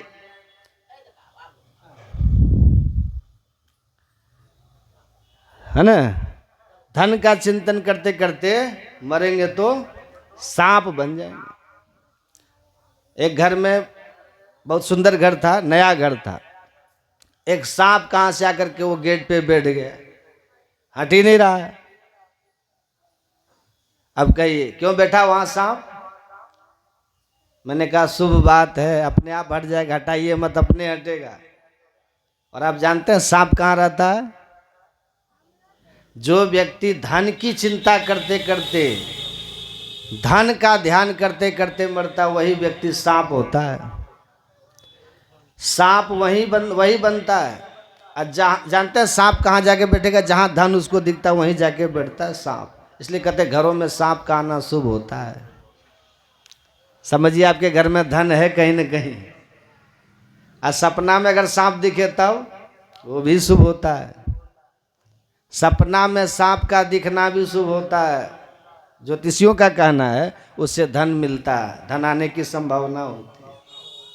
सपना में सांप दिखना भी शुभ और घर में सांप का आना भी शुभ, लेकिन सांप बनना शुभ होता है, सांप बनना खतरनाक है। और सांप कौन बनता है? जो भगवान का चिंतन, भगवान का ध्यान नहीं करके धन का ध्यान करते रहते हैं, वही मर करके सांप बन जाते हैं। इसलिए ध्यान किनका कीजिए? अपने इष्ट का ध्यान कीजिए। मन में हमेशा इष्ट को बसा के रखिए, गुरु महाराज को बसा के रखिए। और हमारे गुरु महाराज तो भजन लिख दिए, अति पावन गुरु मंत्र मन ही मन, जाप जपो उपकारी गुरु रूप को मानस ध्यान थपो। मानस पटल पर मानस हृदय में गुरु महाराज को स्थापित कर लीजिए। आपके जो इष्ट है उसको स्थापित करिए। अइष्ट अपने से मत बनाइए कोई। आप दीक्षा के समय गुरु जिनको इष्ट बनाने के लिए कहे उनको अपना इष्ट बनाइए। ऐसा क्यों? जो हमको दीक्षा देते हैं ना, वो अपने इष्ट को सिद्ध कर लेते हैं और तब वो इष्ट बनाने के लिए कहते हैं, तो उनकी वाणी में दम होता है, उनकी कृपा भी होती है। इसलिए दीक्षा के समय गुरु जिनको इष्ट बनाने के लिए कहे उनको इष्ट बना लीजिए। और संत मत में एक ही इष्ट है, गुरु महाराज। बस हम लोग गुरु महाराज को इष्ट बनाते हैं, हमेशा इन्हीं का चिंतन करते रहते हैं। मैं ही इन पद दास रहे कर जोड़ी के, गुरु दिश लागो भाई सकल दिशी तोड़ी के। जो गुरु महाराज के तरफ सब तरह से लगे जाएगा, उनको धीरे धीरे ध्यान बनने लग जाता है। तो गुरु महाराज के जो गुरु दीक्षा में मंत्र बताए उस मंत्र को जप कीजिए, और जिनका ध्यान करने के लिए कहे उसका ध्यान कीजिए। चलते फिरते उन्हीं का चिंतन करते रहिए, तब देखिएगा धीरे धीरे ऐसा समय आएगा ना, आपको भीतर में प्रत्यक्ष दर्शन हो जाएगा। ये तो अभी फोटो देख रहे हैं ना आप, फोटो में क्यों लगाते हैं हम लोग? मूर्ति पूजा नहीं करते हम लोग, इस जैसे और पूजा लोग करते हैं। ये फोटो इसलिए हम लोग लगाते हैं कि इनका ध्यान करें, ध्यान करने के लिए लगाते हैं। यानी कि पैसा चढ़ा चढ़ा के पैसा हम कमावें, उसके लिए नहीं। ये इसलिए लगाते हैं कि गुरु महाराज का सब ध्यान कीजिए। देखिए, आप प्रवचन भी सुनिए, दीक्षा में भी ध्यान करने की विधि बता देते हैं, किस तरह से ध्यान कीजिएगा वो विधि बताते हैं। ये भक्ति है। और अभी जो आंख बंद करते सबके भीतर अंधकार दिखता है ना, अंधकार को हिंदी में कहते हैं तम। तो जब तक है तम तब तक है जम। एक माताजी के पूछे कि क्या जपते हैं? करते हैं ना बाबा, 20 साल से हम कर रहे हैं। कमर झुक गई थी माताजी, झुक के चल रही थी पूरा। मैंने कहा क्या जपते हैं पूरा बताइए। तब बूढ़ी माताजी कहते वही ना जो गुरु महाराज बताए हैं। क्या बताए सो बताइए।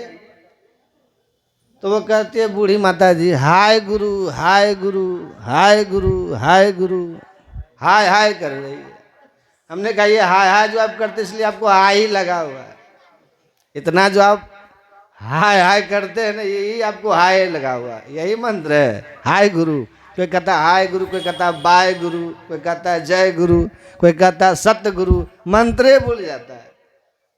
असली जो मंत्र वो जपता ही नहीं, तो कहाँ से फल मिलेगा आपको? तो मंत्र को भी याद करना होता है। और यदि मंत्र आप भूल जाइए तो किसी जानकार से फिर पूछ के जान लीजिए, उसको शुद्ध करवा लीजिए और तब जपिए, तब ना लाभ होगा। अब मंत्र है कमल दल लोचन कहिए घपोचन, तो लाभ होगा। तो जो मंत्र है उस मंत्र को शुद्ध शुद्ध जपिए, लाभ हो जाएगा। आप प्रेम से जपिए, श्रद्धा से जपिए, खान पान को संभाल करके रखिए, समय से स्नान कीजिए, समय से ध्यान कीजिए, फिर देखिए जीवन कितना बढ़िया हो जाता है। और यही असली ज्ञान है। मंत्र जप, इष्ट रूप का ध्यान, बिंदु ध्यान से पूर्ण एक सिमटाव, ऊर्ध्व गति, और नाद ध्यान से चुंबक की तरह खिंचता हुआ अपने शब्द में पहुंच जाना। जब तक अंधकार में है तब तक बहुत कठिनाई होगी, समझ रहे हैं। जो अंधकार से ऊपर उठ गए उसकी साधना में बड़ी तीव्रता हो जाती है, बड़ी गति हो जाती है। हवाई जहाज में बैठे हैं कभी, हवाई जहाज उड़ता है तो आपको आकाश में जाम नहीं मिलेगा, रेड लाइट नहीं मिलेगा, है? पटना रेलवे स्टेशन से आप पटना एयरपोर्ट जाइए, चढ़ जाइए ऑटो में, कार में, टैक्सी में, जैसे चढ़ना आप देखिएगा कितना जगह जाम में फंसिएगा, कितना रेड लाइट होगा। हमने देखा कलकत्ता में, है ना, कलकत्ता स्टेशन से एयरपोर्ट पहुंचने में जांच पड़ताल 1 घंटा एयरपोर्ट में पहले करता है। एयरपोर्ट में 1 घंटा जांच, 1 घंटा में एयरपोर्ट पहुंचो, 1 घंटा जांच पड़ताल कराओ और तब प्लेन में बैठो। अब प्लेन खुला, 1 घंटा नहीं लेगा, दिल्ली पहुंच जाएगा। तो 5 किलोमीटर स्टेशन से एयरपोर्ट की दूरी तय करने में जाम जुम लेकर 1 घंटा, हवाई जहाज में बैठने में 1 घंटा, जांच पड़ताल में 1 घंटा, कितना किलोमीटर में? 5 किलोमीटर में 2 घंटा लगा। हवाई जहाज जब खुली तो 1000 किलोमीटर पहुंचा दिया 1 घंटा। आप सोचिए, 5 किलोमीटर में 2 घंटा, 1000 किलोमीटर में 1 घंटा, कई गुना अधिक दूरी तय हुई है। तुलना है 5 किलोमीटर 2 घंटा और 1000 किलोमीटर 1 घंटा। तो यहाँ जैसे हवाई जहाज में बैठने में 2 घंटा लग गया 5 किलोमीटर में, वैसे ही इस 9 द्वार से सिमट करके 10वें द्वार में पहुंचने में आपको कितना वर्ष लगेगा, जन्म लग जाएगा, पता नहीं। लेकिन जैसे पहुंच गए ना, एक बिंदुता की प्राप्ति हो गई, एक बिंदुता की प्राप्ति हो गई तो गुरु महाराज कहते हैं बिंदु नाद अगुआए तुम्हें ले जाएंगे, अरे यारे में ही ज्योति मंडल सह नाद की सैर कराएंगे। बैठे न रास्ता काटा, चलते न बाट न पाया, है कुछ रहनी गहनी की बाता, बैठा रहे चला पुण्य जाता। तो अंधकार में बड़ी लड़ाई होती है, साधना में उन्नति नहीं होती है, क्योंकि वहाँ मन जो है ना बहुत सारा रेड लाइट में फंसता है। रूप रस गंध स्पर्श ये सब में, है ना, बहुत जगह फंसता है। रिश्ता में नाता में बढ़ ही नहीं पाता अंधकार में। 4 कदम चला फिर रेड लाइट आ गया, बैठ करके थोड़ा जप किए, रेड लाइट आ गया, चला गया दुनिया में, फंस गया, भुला गया ध्यान। ऐसे फंसते फंसते फंसते फंसते अभ्यास करते करते जब सारे इन क्या बोलते हैं अंदर जितने भी आपके जाम जुम मिलने वाले हैं सबको पार करते करते पहुंच जाइएगा 10वां द्वार वाला जगह पर। दृष्टि योग में सफलता मिल गई, बिंदु का दर्शन हुआ, बिंदु पर दृष्टि स्थिर हुई, टुकटिको सामने प्रेम ने अधर डगर डर लो। एक क्षण भी टिक गए ना बिंदु में तो गुरु महाराज कहते हैं अंतराकाश में उड़ जाओगे। अब उड़ोगे, अभी रेंग रहे थे, अब उड़ोगे, ऐसा उड़ोगे कि बहुत देर नहीं लगेगा आपको। गुरु महाराज कहते हैं तुरीय का क्षेत्र बहुत लंबा होता है। जितना अंधकार मंडल बड़ा होता है उससे कई गुना बड़ा सूक्ष्म मंडल होता है, उससे कई गुना बड़ा कारण मंडल होता है, उससे कई गुना बड़ा महाकारण मंडल होता है। कितने कारण महाकारण में समा जाएंगे, असंख्य महाकारण असंख्य कारण एक महाकारण में समा जाए, असंख्य कारण मंडल में सूक्ष्म मंडल समा जाए, और ऐसे असंख्य अंधकार मंडल एक सूक्ष्म मंडल में समा जाएगा। वो इतना एक दूसरे से बड़े बड़े हैं, लेकिन इस अंधकार मंडल को पार कर जाइएगा तो वो भय मंडल है, मंडल बड़ा, लेकिन वहाँ पर आप जिस सवारी से जाएंगे उसकी गति बहुत तेज है। तो हवाई जहाज से रॉकेट है, वो बड़ी तेजी से बढ़िएगा। इसीलिए अंधकार मंडल में लड़ने में जितना समय लगेगा ना, उससे ऊपर उठ गए तो पहुंच जाइएगा। गुरु महाराज 1909 में दीक्षा लिए थे। 1909 में बाबा देवी साहब ने उनसे कहा कि 1919 में बाबा देवी साहब लगभग कुछ दिन पहले शरीर त्यागने के पूर्व गुरु महाराज जी को नादानुसंधान की दीक्षा दिए। इस भी नहीं दिया है, लेकिन दिया है कि गुरु महाराज को उन्होंने नादानुसंधान की दीक्षा बताई और कहा कि ये अभी जानने के लिए तुमको बता दिया हूँ। मैंने 32 वर्षों तक दृष्टि योग किया है, तुम 10 वर्ष तक कर लेना और 10 वर्ष कर लेना, तब नाद साधना करना। और गुरु महाराज कुप्पा घाट की गुफा में गए नादानुसंधान करने, 18 महीने में पहुंच गए। 18 महीने में सारे मंडल को पार कर गए। कितना बरस लग गया अंधकार मंडल को पार करने में, सोच लीजिए, सोच लीजिए। 32 वर्ष दृष्टि योग किए बाबा देवी साहब, तो क्या नाद योग भी किए थे उतने दिन?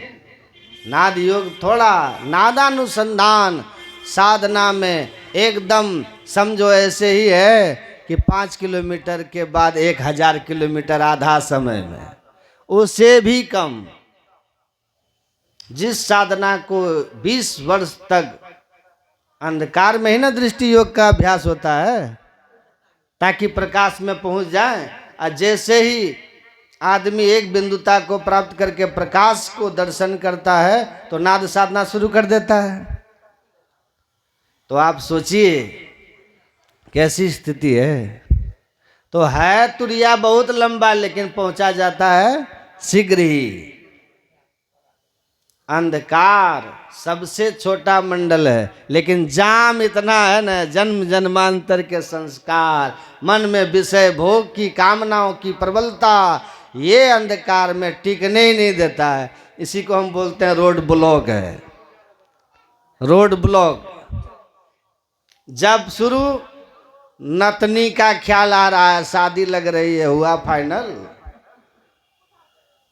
बैठे आंख बंद करिए, जब शुरू किए खेत में क्या हुआ, फसल का लेबर लेके भागा तो नहीं है ना।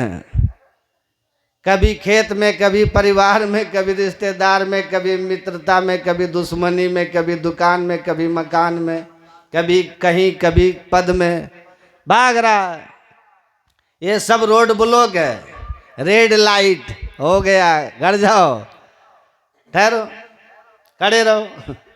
फिर याद आया ग्रीन लाइट, जब शुरू, फिर याद आया कि अरे हम ध्यान पर बैठे हैं, ग्रीन लाइट, हरा हो गया, ग्रीन लाइट। फिर शुरू, जब 10 कदम नहीं बढ़े थे, कोई बड़ा ट्रक बीच में घुस गया, रास्ता छोटा है, अल्लू अब रेड लाइट के रेड लाइट हो गया, है ना।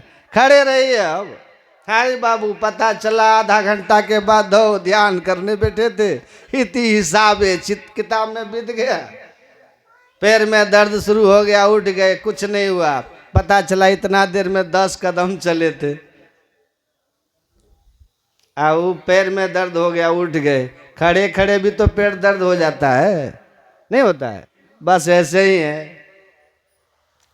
तो इस अंधकार में डरिए मत। गुरु महाराज कहते हैं अंधकार मंडल में तो साधना होती है संस्कार निर्माण की। खूब गुरु जाप मानस ध्यान मानस कीजिए, दृढ़ साध कर इनका प्रथम अभ्यास कर श्रुत शुद्ध करना चाहिए। ये अंधकार में श्रुत संस्कार निर्माण की साधना है। जिनका संस्कार शुद्ध हो गया, सात्विक हो गया, उसको रेड लाइट नहीं आएगा, बहुत कम आएगा, बहुत दूर दूर पर आएगा। ये कोई गड्ढा गुड्ढी सड़क में नहीं है, इसमें रास्ता है, एकदम अंतराकाश में गमन हो जाता है। तो ये अंधकार में खूब चलते फिरते जप करना पड़ता है। चलते फिरते जप कीजिए, बैठ के खूब मुस्तैदी से जप कीजिए। करते करते जब संस्कार रजोगुण तमोगुण से ऊपर उठ जाएगा ना, सतोगुणी हो जाएगा, जिसका सतोगुणी चित्त वृत्ति हो गई, उसका चित्त भागना बंद कर देगा। वो तो बस ऐसे ही स्थिति है, बंद कर पलकों को वो कर मन की छटपट अंत रे। मन की छटपट अंत हो गया। अब मन की छटपट अंत होते ही क्या होगा? मध्य सन्मुख बिंदु झल के लख लेता से पंथ रे। एकदम सामने एक बिंदु तक दृष्टि की युगल धारें केंद्रित होने लगेगी और एक बिंदुता की प्राप्ति होगी। फिर ऊपर एकदम ब्रह्मांड में हवाई जहाज मिला, आप उड़ते पहुंच गए। आप बैठे ने रास्ता काटी, हवाई जहाज में आप बैठे, चलता हवाई जहाज है। कार में आप बैठते हैं, चलता कार है। ट्रेन चलती है, आप बैठ जाते हैं। अब पहुंचती खाली ट्रेन है कि आप भी पहुंच जाते हैं? पहुंचता हवाई जहाज की खाली हम भी पहुंच जाते हैं? तो चला प्लेन पहुंचे, प्लेन के साथ हम खाली बैठे हैं, चल नहीं रहे हैं, बैठे। चले वहां बैठने तक के लिए, उस पर बैठने के लिए चले जरूर है, लेकिन बैठने के बाद हम नहीं चले हैं।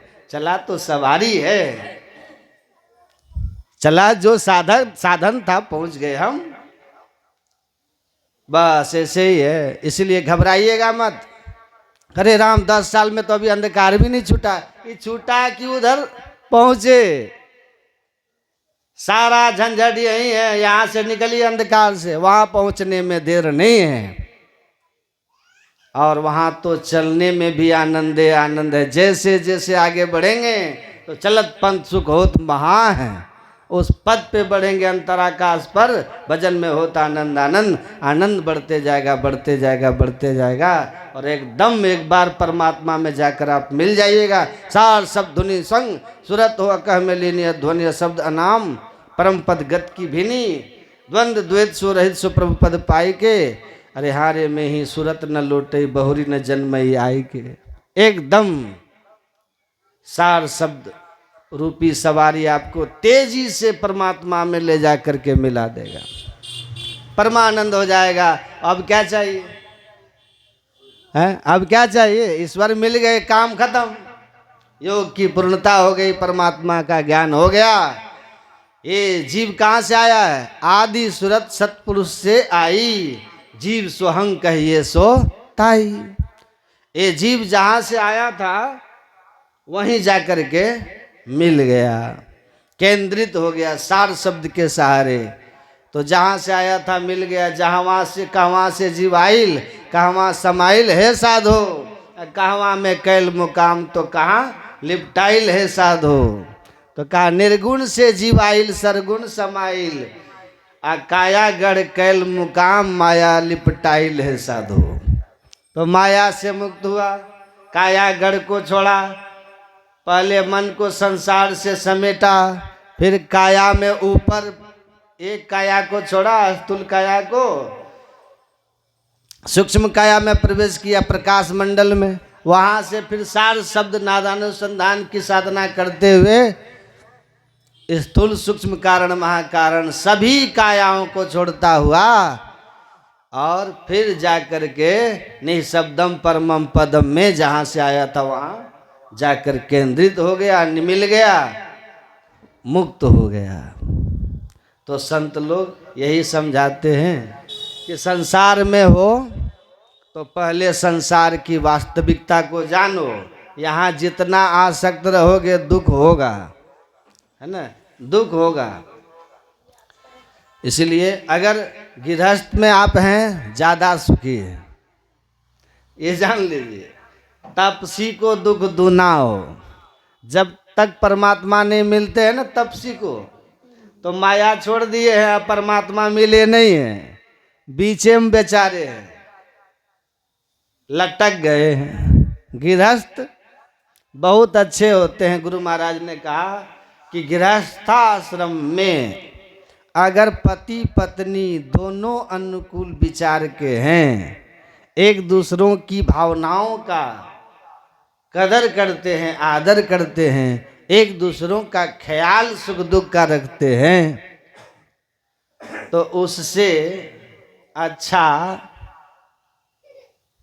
कोई भक्ति नहीं कर सकता है। अपने संसारी कामनाओं को समेट करके आपस में मेल प्रेम, एक दूसरों के प्रति है ना, एक दूसरे के प्रति अच्छी भावना का भाव रखिए और भजन करते रहिए। आप बहुत सुखी हो जाइएगा। और आप बंद किले में लड़ने वाले योद्धा हैं, आपको मरने का डर कम है। गृहस्थाश्रम में असाधु महात्मा सन्यासी खुले मैदान में लड़ने वाले हैं, हमारे जाने की संभावना ज़्यादा रहती है और कष्ट तपसी को दुख दूना होता है। आपको तो रात में वोमिटिंग होने लगे, डायरिया होने लगे, तो बगल में एक है देखने वाला या वाली, असाधु महात्मा को कौन देखता है? हैं? जो आदमी सेवक जिनके हैं, बुढ़ापा में जो बड़े ऊंची साधना में पहुंचे हुए लोग हैं, सेवक, उनके सेवक हैं। आज जो बेचारा नया नया में रहते हैं, 10 साल 20 साल, कौन रहता है उसको? कोई रहता है? कोई नहीं रहता है। 2007 में हम आए थे तो हमको कुछ नहीं था, तो सुमन जी हमको यहीं पे एगो स्वेटर पूरा खरीद दिए थे हमको, है? आपको अभी भी याद है। हर एक छोटी आवश्यकताओं की अपने ख्याल रखना होता है, या कोई भक्त रख देते हैं। नीचे का टोजर वगैरह सब चीज खरीद दिए थे। एक दूसरे के सेवक है, बीमार में सहयोग है, अब भजन ध्यान कर रहे हैं, तो कितना अच्छा है। तो बहुत अच्छा है आप लोग, है ना? अच्छा आप लोगों को अवसर मिला हुआ है। अच्छा है कि नहीं, वो तो दोनों से अकेला अकेला बात कीजिएगा तब पता चलेगा, है कि नहीं? अकेला में बतियाएंगे तब पता चलेगा कि अच्छा है कि दोनों एक दूसरे के लिए अच्छा है कि एक के दूसरे के लिए अच्छा है।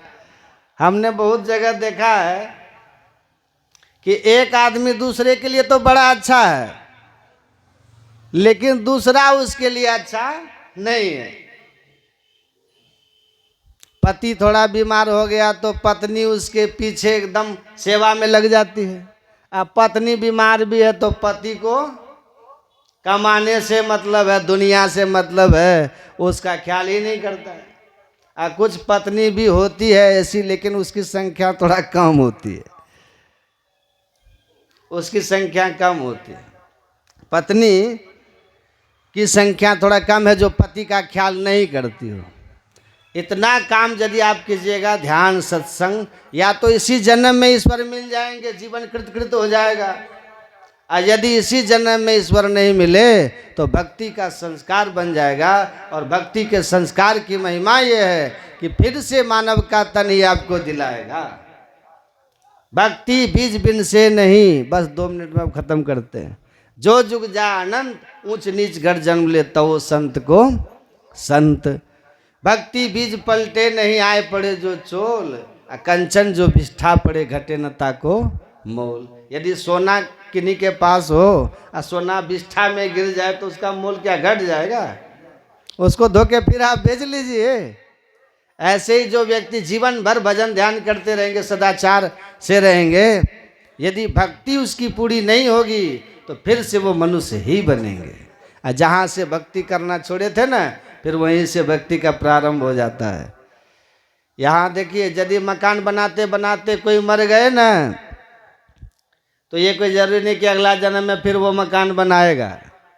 मकान बनाते बनाते मरे मकान में आसक्ति हो गई तो मर करके चूहा बन जाएंगे। धन कमाते कमाते हम मर गए, ये कोई जरूरी नहीं कि फिर अगला जन्म में हम धन ही कमाएंगे, वो मर करके सांप बन जाएगा। धन कमाना खत्म। फिर नहीं कर पाइएगा। इस जन्म में कार में चल रहे हैं, कार में घूमते हैं, ये कोई जरूरी नहीं कि फिर अगला जन्म में वो कार में ही घूमेंगे हम। यदि भजन नहीं किए ना, बिना भजन के मर गए तो अगला जन्म में घोड़ा बन जाएंगे, गए काम से। लेकिन यदि कोई इस जन्म में सत्संग करते रहे, ध्यान करते रहे, स्तुति विनती करते रहे, सदाचार से रहे, खान पान को संभाल करके रखे, इसका फल क्या होगा? अगला जन्म में फिर से वो सत्संग ही करेगा, फिर से वो ध्यान ही करेगा और फिर से वो मनुष्य ही बनेगा। इसलिए कहा साध संगत की वासना जाघट प्रगट होए, अब मानुष जन्म सत्संग मिले भक्ति परापत होए, फिर से मनुष्य ही बनिएगा, ये मानव तन फिर से मिलेगा। और जहाँ से भजन करना आप छोड़े थे फिर वहीं से भजन आपका स्टार्ट हो जाएगा। ऐसी करते करते करते यदि पुरुष हैं एक दिन संत कबीर की तरह हो जाइए, गुरु नानक की तरह हो जाइएगा और सदगुरु महाराज की तरह हो जाएंगे। और यदि माताएं बहनें हैं वो करेंगी तो मीरा सबरी सहजों की तरह हो जाएंगे, उनका भी कल्याण हो जाएगा। तो जो करेंगे उनको न होगा। जिन ढूंढा तिन पाइया गहरे पानी पैठ, अब मैं बोरन डूबन डरी रही किनारे बैठ। तो बैठ 84 की तैयारी कर, फिर उधर जाना पड़ जाएगा। इन्हीं सब बात को सोच विचार करके करिए, इसी में मानवता है, जीवन की सार्थकता है। आप लोग बड़ी श्रद्धा से कितनी देर से सुन रहे हैं, सबको बहुत बहुत धन्यवाद। बड़ी श्रद्धा से सुने आप लोग को। तो आज यही इतना ही, फिर कल आप लोग को सेवा करेंगे। अब गायक जी से भजन सुनिए। बोलिए श्री सद्गुरु।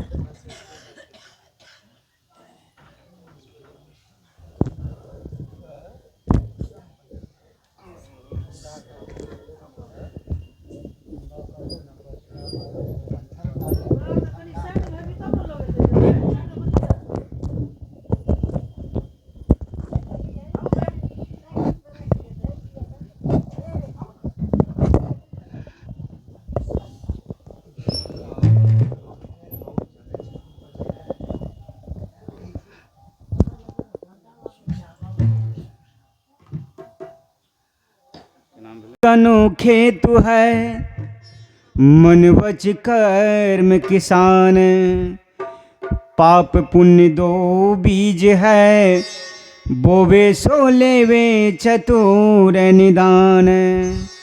मानव तेरा गुण बड़ा मांस न आवे काम, हार न होते आवरना त्वचा न बाजन बाजे। बोलिए श्री सद्गुरु महाराज की जय। आइए हम लोग आराध्य देव की वाणी महर्षि मिहि पदावली से भजन श्रवण करते हैं। छन छन पल पल समय सिरावे, छन छन पल पल समय सिरावे, नर तन दुर्लभ फिर नहीं पावे, नर तन दुर्लभ फिर नहीं पावे।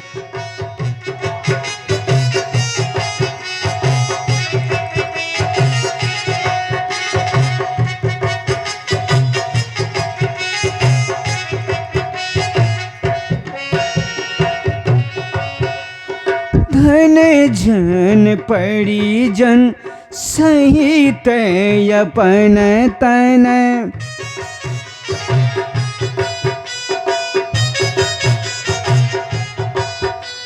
धन जन परिजन सहित अपन तन, सब झार जइहो काम अंत न आवे, सब छारी जइहो काम अंत न आवे। क्षण क्षण पल पल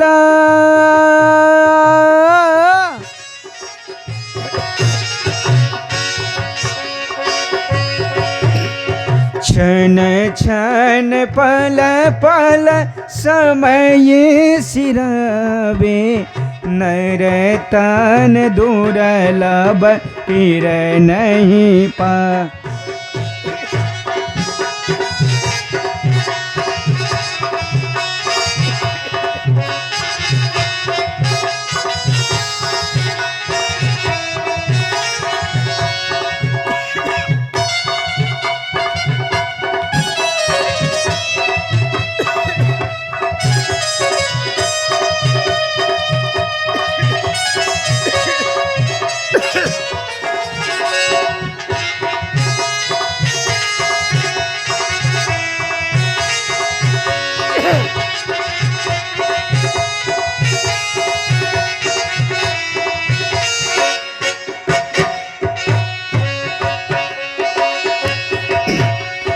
दुर्लभ मानुष तन करिए गुरु भजन।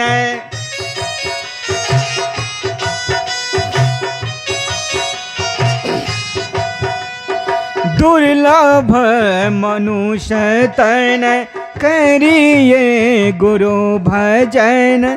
बिना रे भजन व्यर्थ जन्म नसावे। बिना रे भजन व्यर्थ जन्म नसावे। क्षण क्षण पल पल समय सिरावे।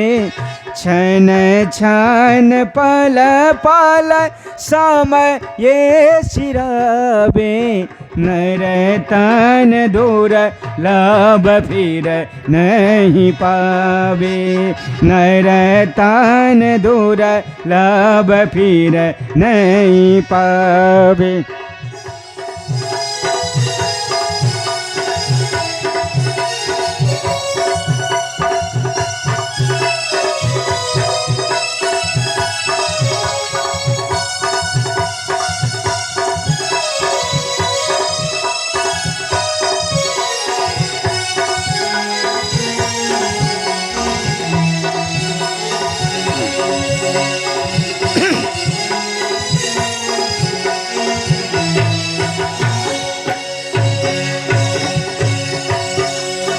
गुरु गुरु जपू नाम गुरु ध्यान धैर्यो राम।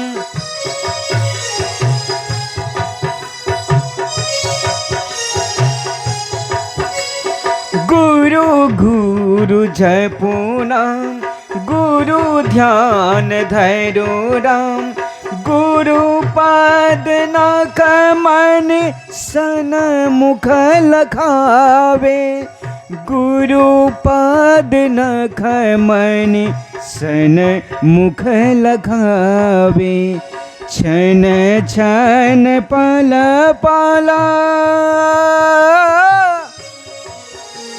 क्षण क्षण पल पल समय सिरावे। नर तन दुर्लभ फिर नहीं पावे।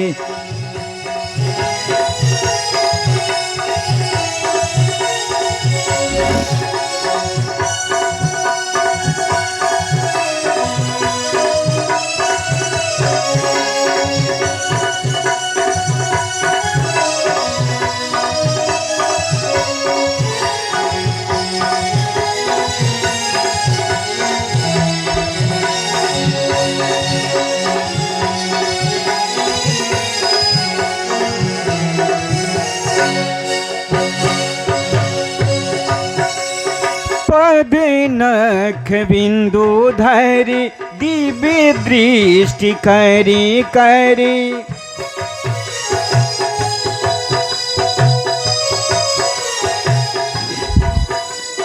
पद नख बिंदु धरि मन दृष्टि थीर करी।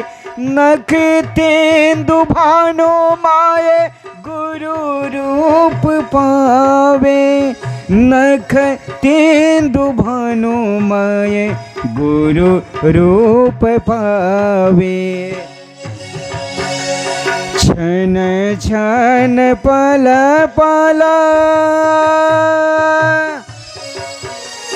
छन छन पल पल समय ये सिरावे। नर तन दूर लाभ फिर नहीं पावे।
यही विधि ध्यान धरि दिव्य दृष्टि करी करी।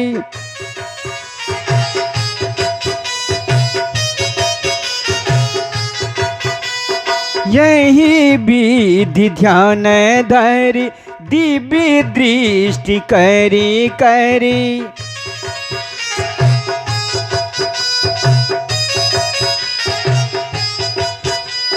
राम नाम सारे धुन गुरु पर खावे।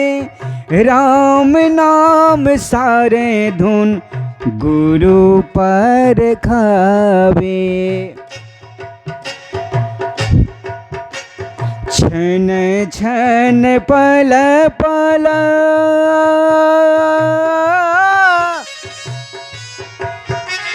छन छन पल पल समय ये सिरावे। नर तन दूर लाभ फिर नहीं पावे।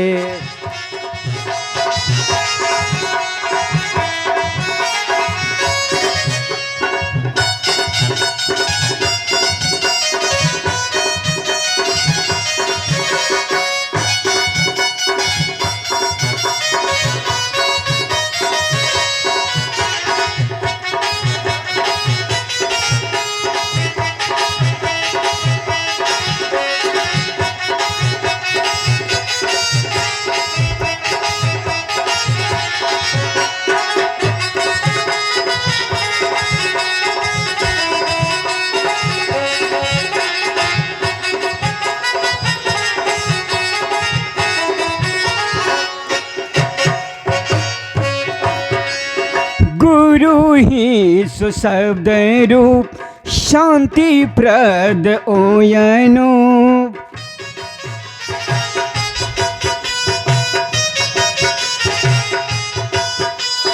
गुरु ही सुशब्द रूप शांति प्रद ओयनो।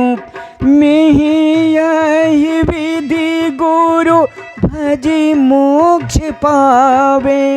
मिहि यही विधि गुरु भजी मोक्ष पावे। छन छन पल पल